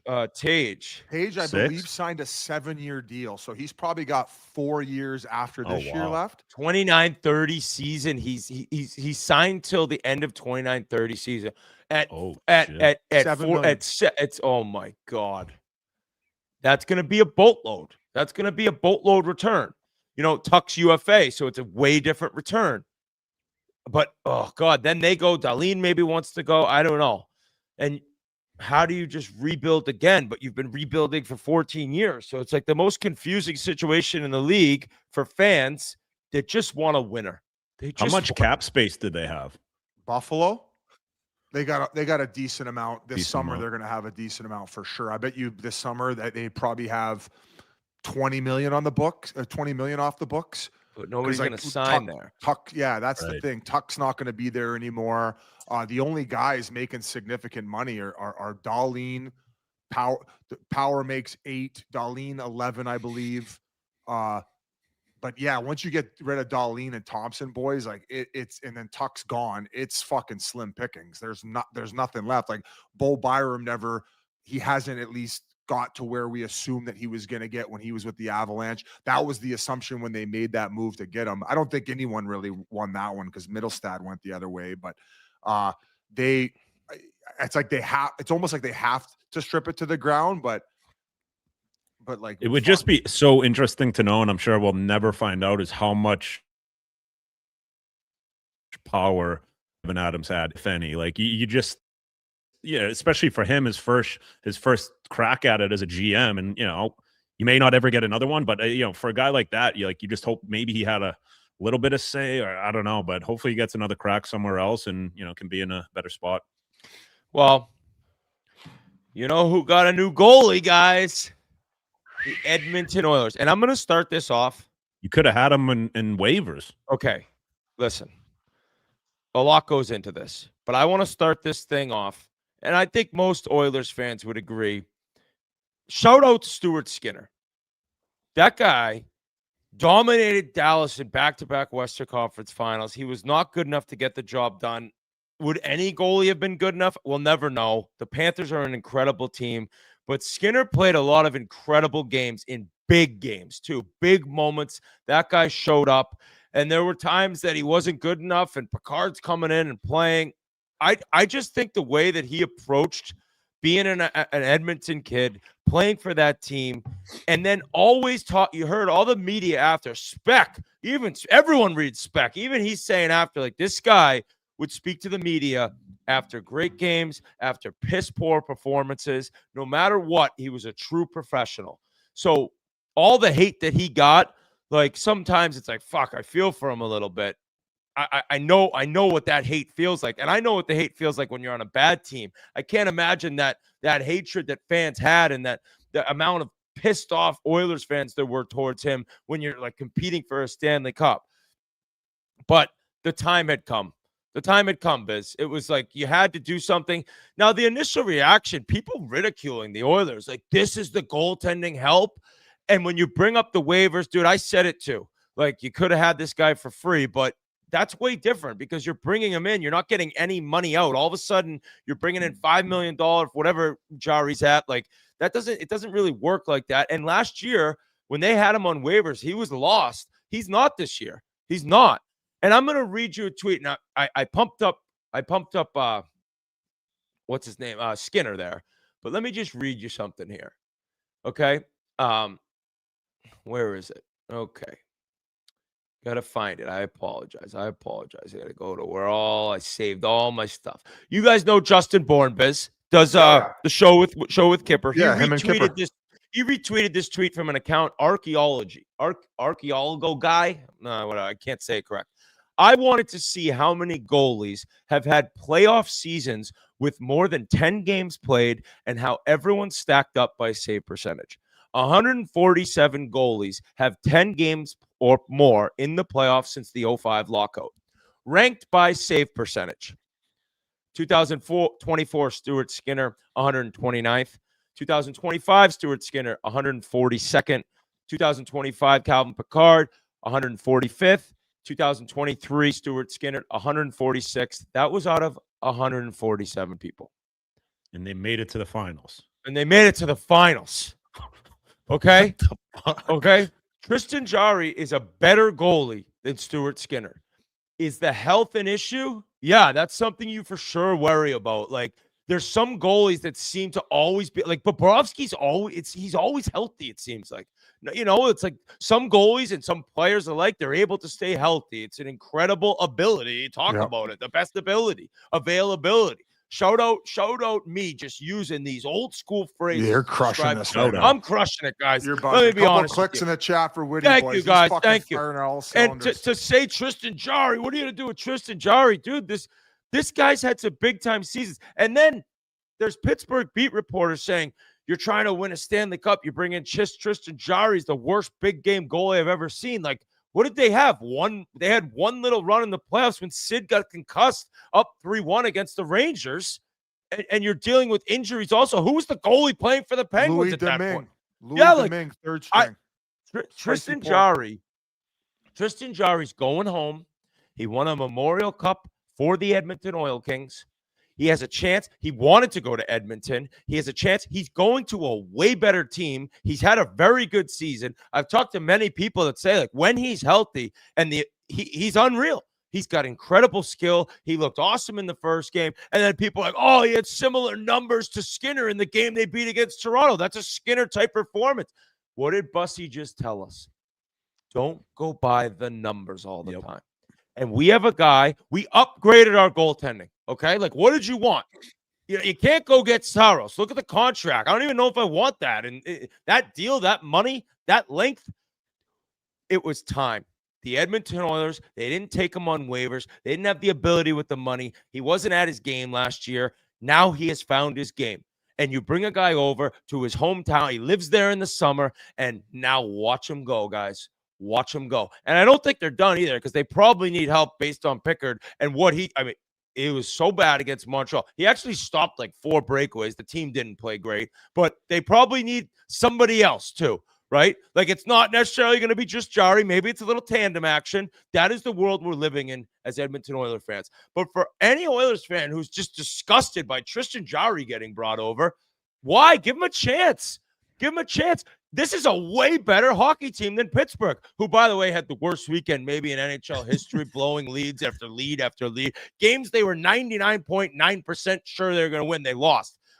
You're going to the Oilers now, Biz. Yeah, you're going to get the run support. You're going to get big-time goals. Your team's never out of it. The Oilers are the team that are coming back on teams to win late in games. So for him going there, it's like exactly what you just said about Bussi. Like, can he be that guy to just make that next save, make one more save than the other guy to win you a game? And that's all you need. You can't judge us till he plays, and he's going to, put together some games before playoffs, and hopefully he can fucking have a run for you guys. Well, I tweeted out after it was a bit of a head scratcher, and I think that was a lot of people's initial reaction because it feels like it took so long. Lateral a little bit. Correct. But I agree with you. I think that Tristan Jarry's high end surpasses what we've seen so far from Stuart Skinner. I don't think it's like massively much higher, but it's definitely an upgrade. I wrote it was a head scratcher just because I felt like it was bottled up. It was taking forever for them to finally make a move, and then they do it. And then they do it for a guy that was on waivers last year. He's dealt with like a lot of injuries. So like health has been a concern. So I get, and also I believe that it was kind of like a little underwhelming based on the amount of time that it took to finally get something done. But going back to what you started with, like Stuart Skinner, like even at the beginning of this year, like dealing with the shrapnel that he was, like there was videos coming out of when he did a public appearance when he was in the middle of this fire and just still like engaging and being happy with fans. So like, I can only imagine like what it's like, playing in your hometown and going through all that ridicule online. And every time after games, like they're going to him and they're peppering him with questions and he's standing in there and answering them. Always. I felt that he dealt with that and he deserves a lot of praise with how he handled that as a competitor and as a man. And it sucks, but I'm happy that he gets to move on from that and hopefully go progress his career. And they tomorrow night, Edmonton, Pittsburgh. That is awesome. We're going to see Skinner versus Jarry, opposite uniforms. And now I also think Dubas did a good job. I do. Oh, but you think? I'll say that the draft pick thrown in, it's like, oh my God, really? Like second round pick. But I've heard a lot about Spencer Stastny. I don't know this kid's game. A younger Kulak can skate like the wind, bottom pair guy, defensively strong, can move the puck. And Kulak never missed a game for the Edmonton Oilers. He was awesome. He was great. He had a bad year this year so far, but like I see them. All right, we go a little younger with a similar type player. We get a goalie that's a little bit better. I mean, I'll also read you this. Captain Jack, Oilers Jack, comparing the stats on Skinner to Jarry. Overall save percentage, Jarry. Slot save percentage, Jarry. Close game save percentage, Jarry. High danger save percentage, Jarry. Goal save above expected, Jarry. PK save percentage, Jarry. 5-on-5 save percentage, Jarry. So we got a better goal. Yeah. Like, did we get fucking Igor Shesterkin or Sorokin? No, but who has an unbelievable goalie that they're trading? Nobody. It's exactly. Like you got to find the guys, and I think both these teams did it where both these guys need a new home, yes, a fresh start. they could both be amazing, and I hope they are both amazing. They just need something different, and I think, Skinner could go into Pittsburgh, the weight of the world off of his shoulder, like you said, playing in his hometown. He could be amazing. And then fucking Jari can go out there, and he's like, oh, my God, I play junior here. I'm comfortable here. I live here in the summertime. He could be awesome. So you got to give this time. And I, at the end of the day, you hope they're both good. One's in the East, one's in the West. Root for them both. And the main thing is people are like, oh, my God, McDavid, he re-signs there. This is what he gets. It's like, dude, yeah, they could have drafted Wallstat. We should have asked Billy G about that move. But listen, we made an upgrade in net. All right? Let's see how it goes. Yep. Let it play out. Let it play out. We made an upgrade. We have a better goalie than we had before.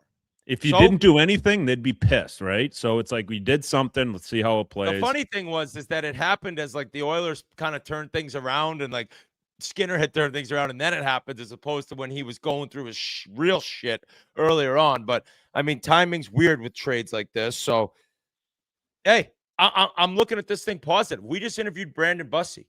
Approach the world and your life in a positive manner. BetterHelp.com. BetterHelp.com. Right?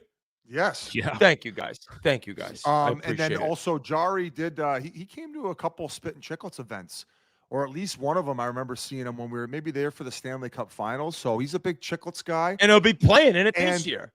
And apparently, like, after being put on waivers, there was a little bit of a disconnect between him and management. So the fact that he's got a new organization, he gets to come in, be comfortable and happy.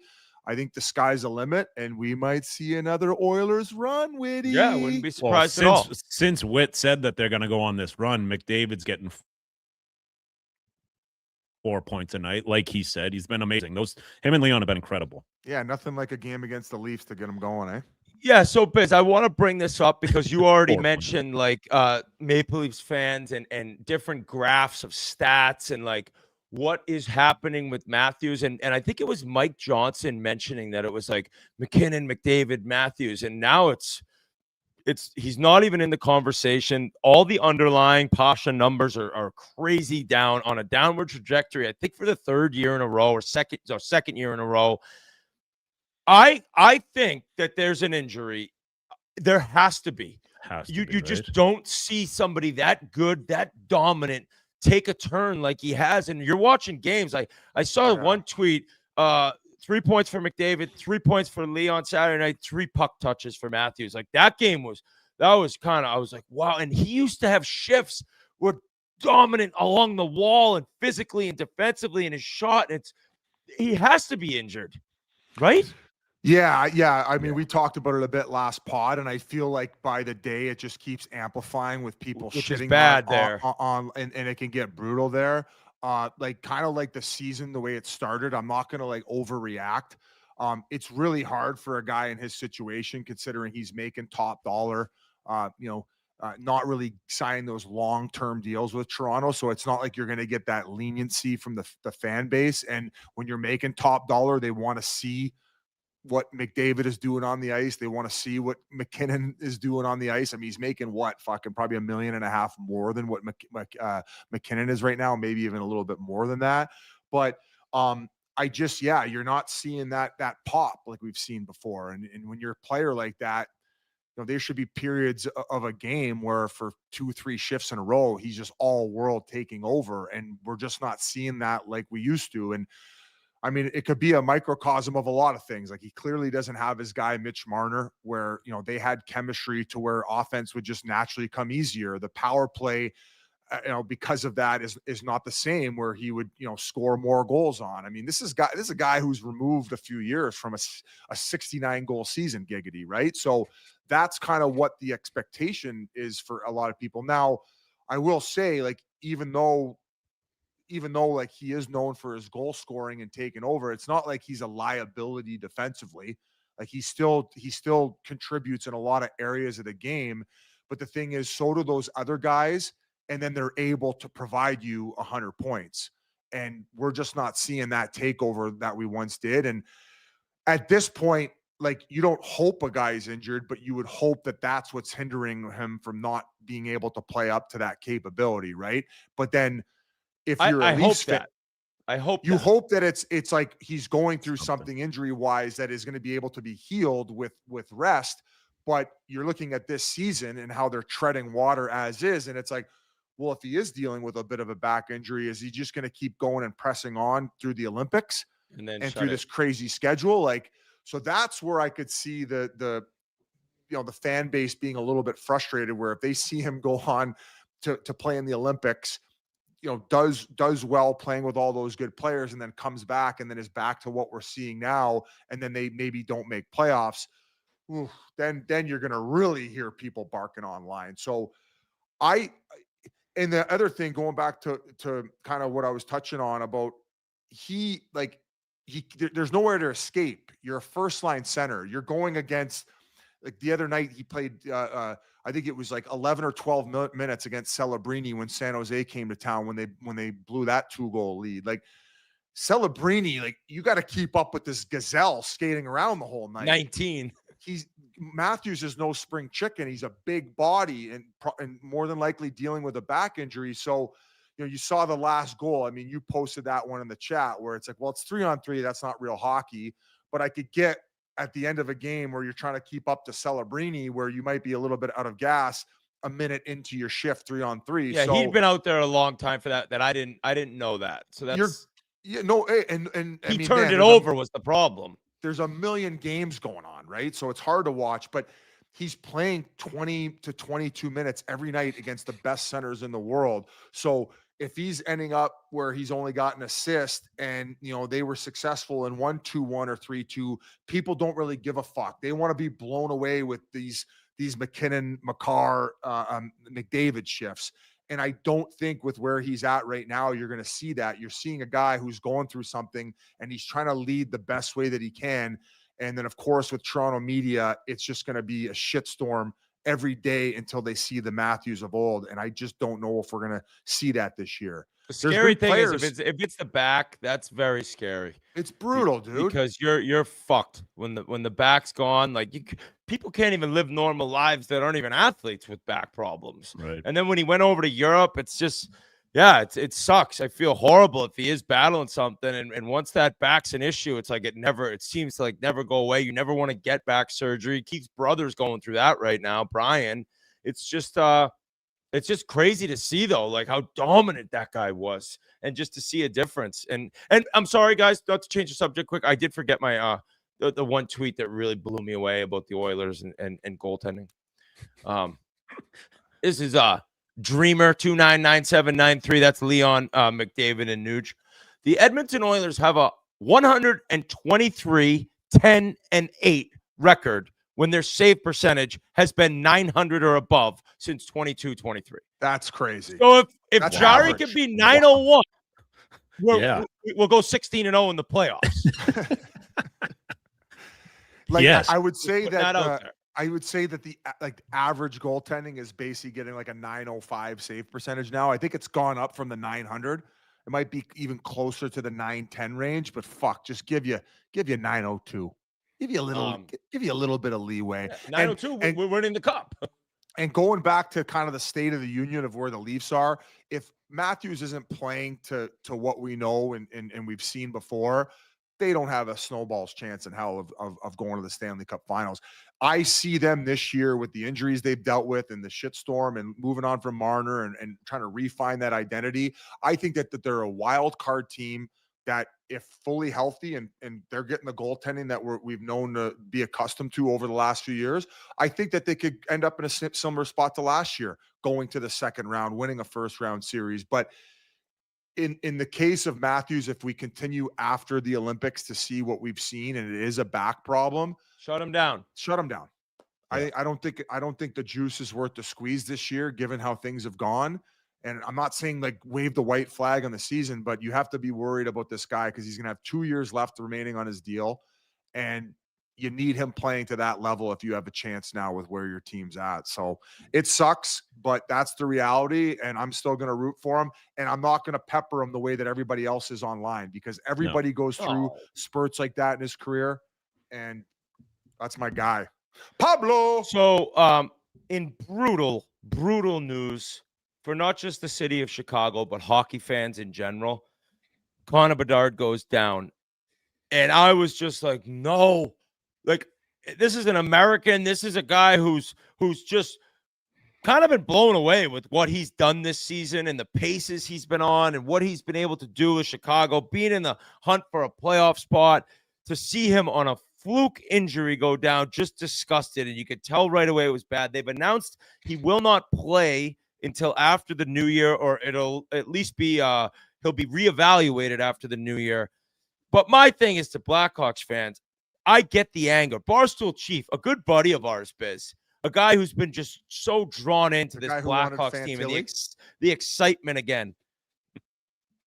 He's out there calling for Schen's head along with thousands of other Blackhawks fans. Like, guys, they're up a goal with 1 second left on a faceoff in the defensive zone, and he didn't even do anything. And the best part was hearing Blashill after the game just saying, oh, it was a complete fluke, a freak injury. It sucks. Why are Blackhawks fans mad at Brayden Schenn? Like, I'm so confused. And I get your star player, the franchise player that you've now seen grow, become a superstar, goes down. It's brutal. But control yourselves a little bit. Know the game a little bit. Use your brain a little bit and understand Brayden Schenn is playing hard, and he didn't even do anything wrong. I don't even think anything he did injured him. I think it kind of looked like possibly his shoulder popped out, or I don't know, something with a rotator cuff. Hopefully it's not too serious. But the amount of anger and vitriol going towards Brayden Schenn, it's like, guys, hey, what the fuck are we talking about? Yeah, I mean, I criticized the way he was playing defense and how he was playing pawn hockey last year. And every time I go to Chicago, I need 3 security guards. Okay, so it's Michkov and Philly. You just can't say anything. You can't say anything about it. You have to let alone injury. Tires. You have to just, I agree with you, but that's such a difficult loss. And I don't know if this would affect what they decide about Olympics, but the way that it looks now, and just from the conversations I'm having, it seems like he's going to be left off the list for the team, but has done everything that he can in order to earn the right to be in the conversation to make it. And this sucks that he has to go through that, and so does the team. I feel like the team has been hitting a little bit of a wall lately. They dealt with those two blowout losses, so not as hot as a start. I feel like we're not saying Nazar's name as much either. So he didn't score in 20 games, I don't think. Yeah, he was struggling and not as hot as he started the season. So let's just hope he heals up quick, because he's obviously been must-watch television for hockey fans, regardless if you're a Blackhawks fan or not. Like like every time he's out there, he's creating now. He's turned into one of those must-watch guys. So you never want to see those guys go down in our game, because we need all. But if he doesn't play, if he's not being reevaluated till January 1st, and the team Canada is being named on New Year's Eve, I think he's off. Sucks. Yeah, but they would know like what his time frame is of when he is going to come back or not. No. Yeah, but dude, if it was already a question mark, maybe it wasn't though. We don't know. True. But based on everything you're hearing from all the people in the know, it was still a question mark. And if they're told, all right, he'll be back January 14th, like that's what we think, you're gonna take him. So he's a month to get ready, less than a month to get ready after not playing for a month. I don't know. I would be surprised. Yeah, I just think what he's done this year, he's earned a spot on that team. Obviously they have so many guys they can choose for, and there's not a right answer. But I think if he's healthy and they had him, whether he got hurt or not right now, like I think you have to take him if he's healthy to go. If they were going to take him before this, the injury thing shouldn't affect whether he's going to make the team or not. Who do you take off of Team Canada, assuming it's the Tom Wilson? So you have to root for USA. I think Dylan Strome said the same thing too. Really? Like he was getting chirped online for it. Where, oh my God, we can't say things in jest anymore. Are you guys, if Tom Wilson doesn't make it, are you guys gonna beat that drum the entire Olympics? I'm gonna beat it like I'm the drummer of AC/DC playing fucking Thunderstruck. I'm gonna fly to your house and take that hat. I'm gonna American flags and I'm gonna be in your face nonstop about that comment. Oh yeah, I'm gonna beat that drum, baby. Okay. I'm gonna beat it. I'm going to beat it like you beat something else after that sandbagger. And I'm going to tell you right now that if you end up not having Tom Wilson on your team, you not only are going to be forced to root for the U.S., but I think we're that might seal it. That might seal it for us. Just not have forget McDavid and McKinnon and Crosby and Marchand and Makar. It's just no Tom Wilson. The vibes, and you know it too. The vibes will be like Team Canada. Why didn't they bring this big muscular man of a man that runs around and kills people on a mini rink in Italy? Is it? I think it's the same size as the one that you just built in your backyard, which would be play right into our favor. But same amount of skates on it. I did say that, and I think I did get your hopes up that you could beat that drum the entire time. But when they do name him to Team then you Canada, can go explosion biz mode. You are gonna be shaking in your goddamn boots like the goddamn boogeyman's under your bed. So basically, like, if you don't name him and then I'm beating that drum and Brady Tkachuk's running people over, I'm going to be loving life. Now, if you do name him and then he knocks out a defenseman on Team USA and concusses 3 other forwards, I'm going to be living in hell dealing with you. So this is a big decision here with Tom Wilson we got. Yeah. I actually think it's already a done deal. He's on the team. Same. I mean, they can name so many forwards. Shout out Jacob. Who would be that guy for you guys? Where if they kind of like an outsider, if they don't name him to the team, you're going to be like, "What are we doing here?" Who's the U.S. outlier? We don't have the depth you have in terms of like so many different options. And so we trust Billy Guerin, and Bill we trust. Yeah. Good answer. Yeah. Holy fuck! Keep kissing Billy G's ass, eh? Actually, I mean, Tage Thompson. That would be my guy, Tage Thompson. If he's not on last the team, year, Thompson and Robertson after this year, he's been Robertson. Like he's fucking unreal. He is just that guy is such a sniper. It's sick to watch. So, but I want to shout out Jacob Fowler ending the showbiz. What biz? You had something else. Well, so considering we did talk about Pittsburgh and agree, Doobie stock. It's still going up. It was the mayor that made the trade, though. It wasn't Doobie. Oh shit! He never got credit. Yeah.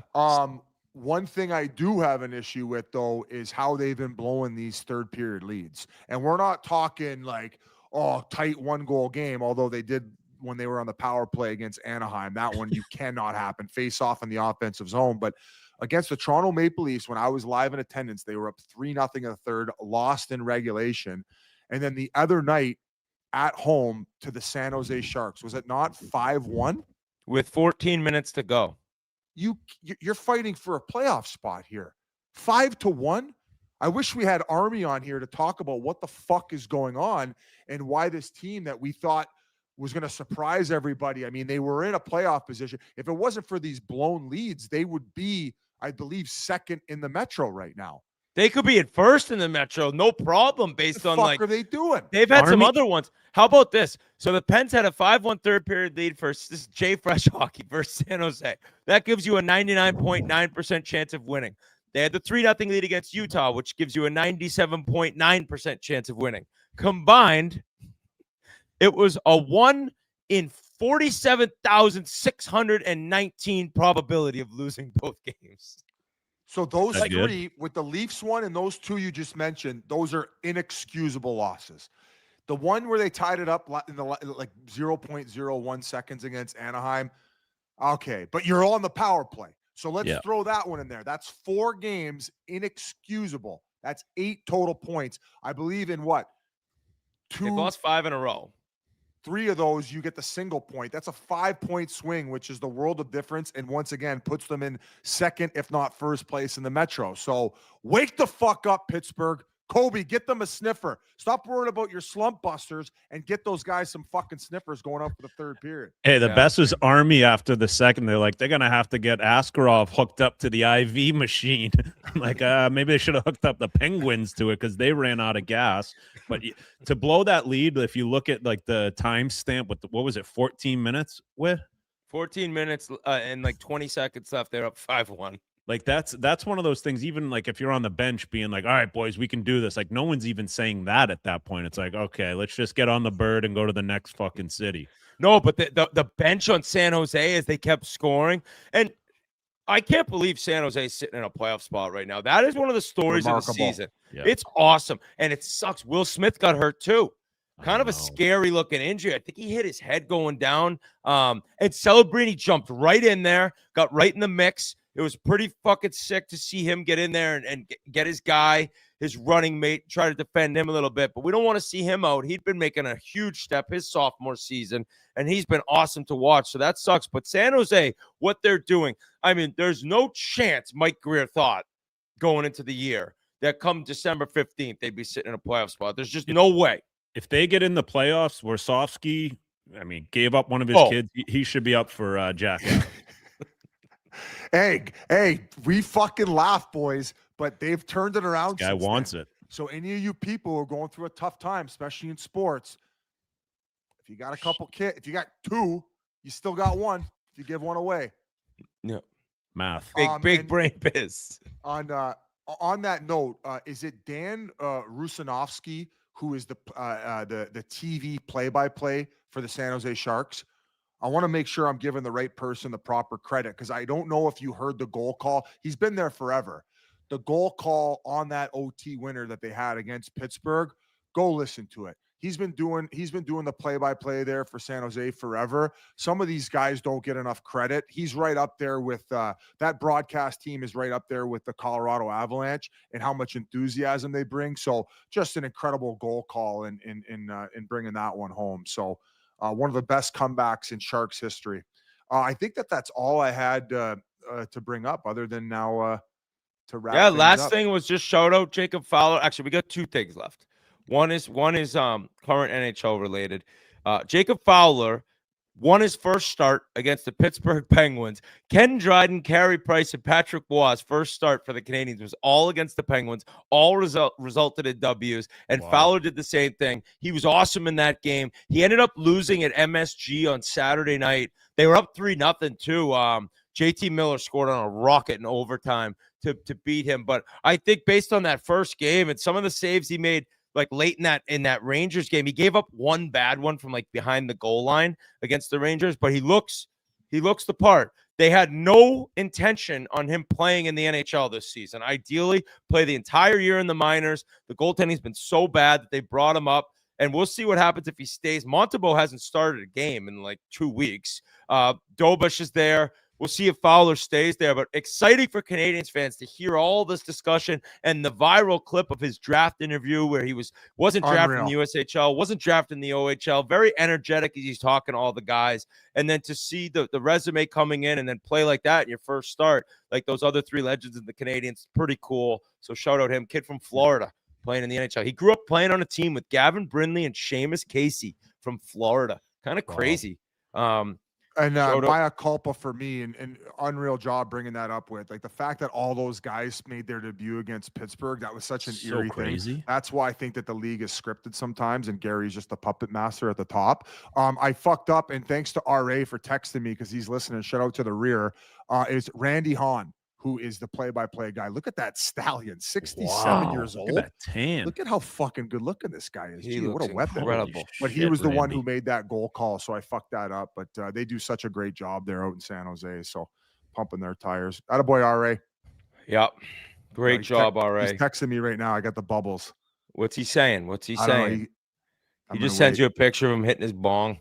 Well, he sent me before that. It was a Quentin Tarantino interview, and he agreed with me on his take about Paul Dano. So that was the last one.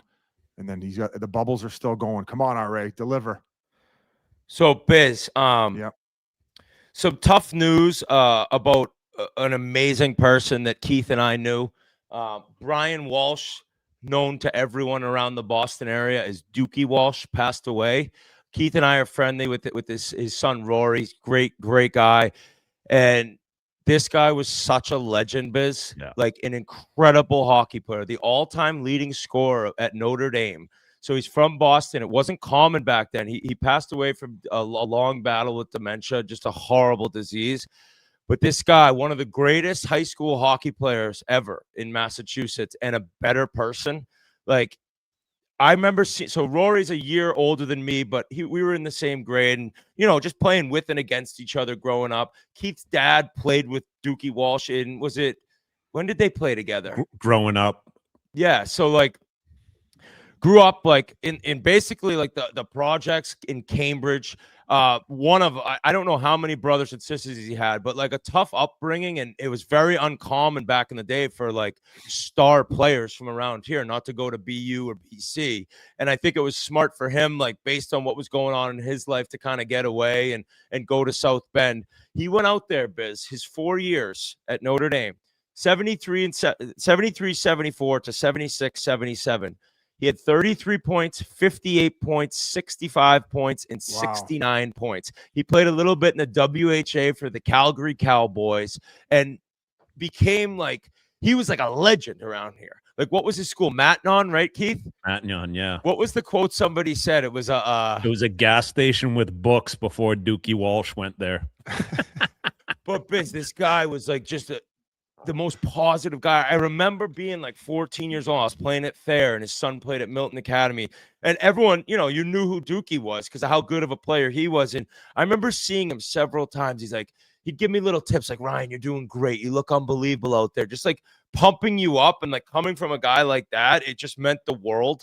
Like he was just such a positive influence on everyone in his life. He had grandkids. Tragically lost his daughter. She passed away, Rory's sister, a couple years back. Like he'd been through a lot. Their family's been through a lot. Just great people. And I know Buddy Yandel was real close to him. Like everyone was. He was fucking nails, Biz, this guy. Like a guy that you're so old school, smaller guy in stature, but would fuck you up, would play hard. Like what were you saying about playing pickup basketball? Yeah. So he like Whit said, he was from the projects, but he dressed like he lived on Nantucket. He'd always have he dressed nice. He had loafers on all the time, nice press khakis. Yeah, like my dad's nice a lawyer. coach. Look. Yeah, exactly. Just like a gentleman. Looked like a gentleman. So I was playing basketball outside at our other friend Bunzo's house, and Dookie lived across the street. He comes over, he sees me playing. He's like, yeah, let me jump in there with his loafers on. He hit me with like 36 elbows right in the chest, just to be like, you know what, I'm still here, and just giving it to me. And he loved that I was giving it back to him. But what Whit said about him, like you were playing against his son when he was at Milton Academy. That's a big rivalry in Massachusetts. And him going up to you and giving you advice and helping you out, that's lost. There's none of that shit anymore. And that needs to come back. So all you parents out there who have hockey players, be more like Dookie, root for everyone, be there for everyone, and lead by example, because that's what he did. Like he was one of those guys, we had heard about him just in the hockey scene growing up, and then you just see what type of guy he was. Just a loving dad, he cared about all of his kids' friends. Like, yeah, I'll never, like he was the guy, like my sister would come in the rink, he'd hand her $5 to go get a snack. Like he's just like an all-time guy. He's going to be missed by many people, and just one of those guys. If you can, just be more like Dookie, because what a fucking gentleman he was. Hey, and how about this hockey guy move, Biz? He was even up to like a couple months ago, I don't know exactly, he was still going out like playing like shinny hockey with all his buddies that he'd skated with forever. And Rory went to watch his son, kind of like, how is he still playing right now, like with what he's going through? And he went there, and his dad got the puck, and he ended up shooting and scoring on the wrong net. And Rory's like, oh, I gotta get him off the ice. And all the guys are like, no, man, for a while he's kind of been doing that, but it's Dookie. Like he ain't going anywhere. No. Just an unreal guy. Like I was crushed. I saw Rory's post on Instagram of a picture of him and his dad, and it was just tough. Like a legendary person. And I just feel so sad for the Walsh family. So we wanted to shout Dookie out. And shout out the hockey guys and how many special people you meet in this game. So I hope everyone has a great rest of the week. We'll see you Friday. We're back to the normal schedule. And everyone have a great week. Game notes Wednesday, and Chiclets UConn will be coming out pretty soon, I think. And boys, sorry for your loss, and just like thanks for sharing that. And like you said, yeah, it's like those types of things are important. And for sure. It's a lost art and a lost love. So 1 p.m. tomorrow, Chiclets U for UConn. And they're having a hell of a season. So you see some pictures here. They got an amazing new building, facility, and rink with a cool atmosphere. So check that out tomorrow on the Spittin Chiclets YouTube. Biz, how many followers? We're growing, man. I think we got 434 now. We've gained like 1,500 in the last couple days. And obviously, going back to the YouTube channel, make sure you subscribe. The page Sandbagger, we talked about it at the beginning of the show. Thanks to her too for just being so cool and like hanging with the boys and like it was like hanging with one of the boys, except she was a fucking rocket and 10 out of 10. And, was a little nervous talking to her at the start, but she really warmed me up. And go check out that Sandbagger. And not only the Yukon one, but in order to prep for it, go watch the last one they did with Maine as well. Very cool barn and a lot of cool things going on with that program. So the Chiclets fucking world is humming right now. Oh yeah. My goodness. I forgot to mention about Dookie too, Biz, that Rory told me he loved our show and he loved you. He was a big Biz guy. He thought you were a cartoon character. I am a fucking cartoon character. You guys keep me honest, and I appreciate that, along with Billy G. And we love all our listeners, everybody who's watching now. Thank you so much. And I love you, boys. I appreciate it. Boys. See you later.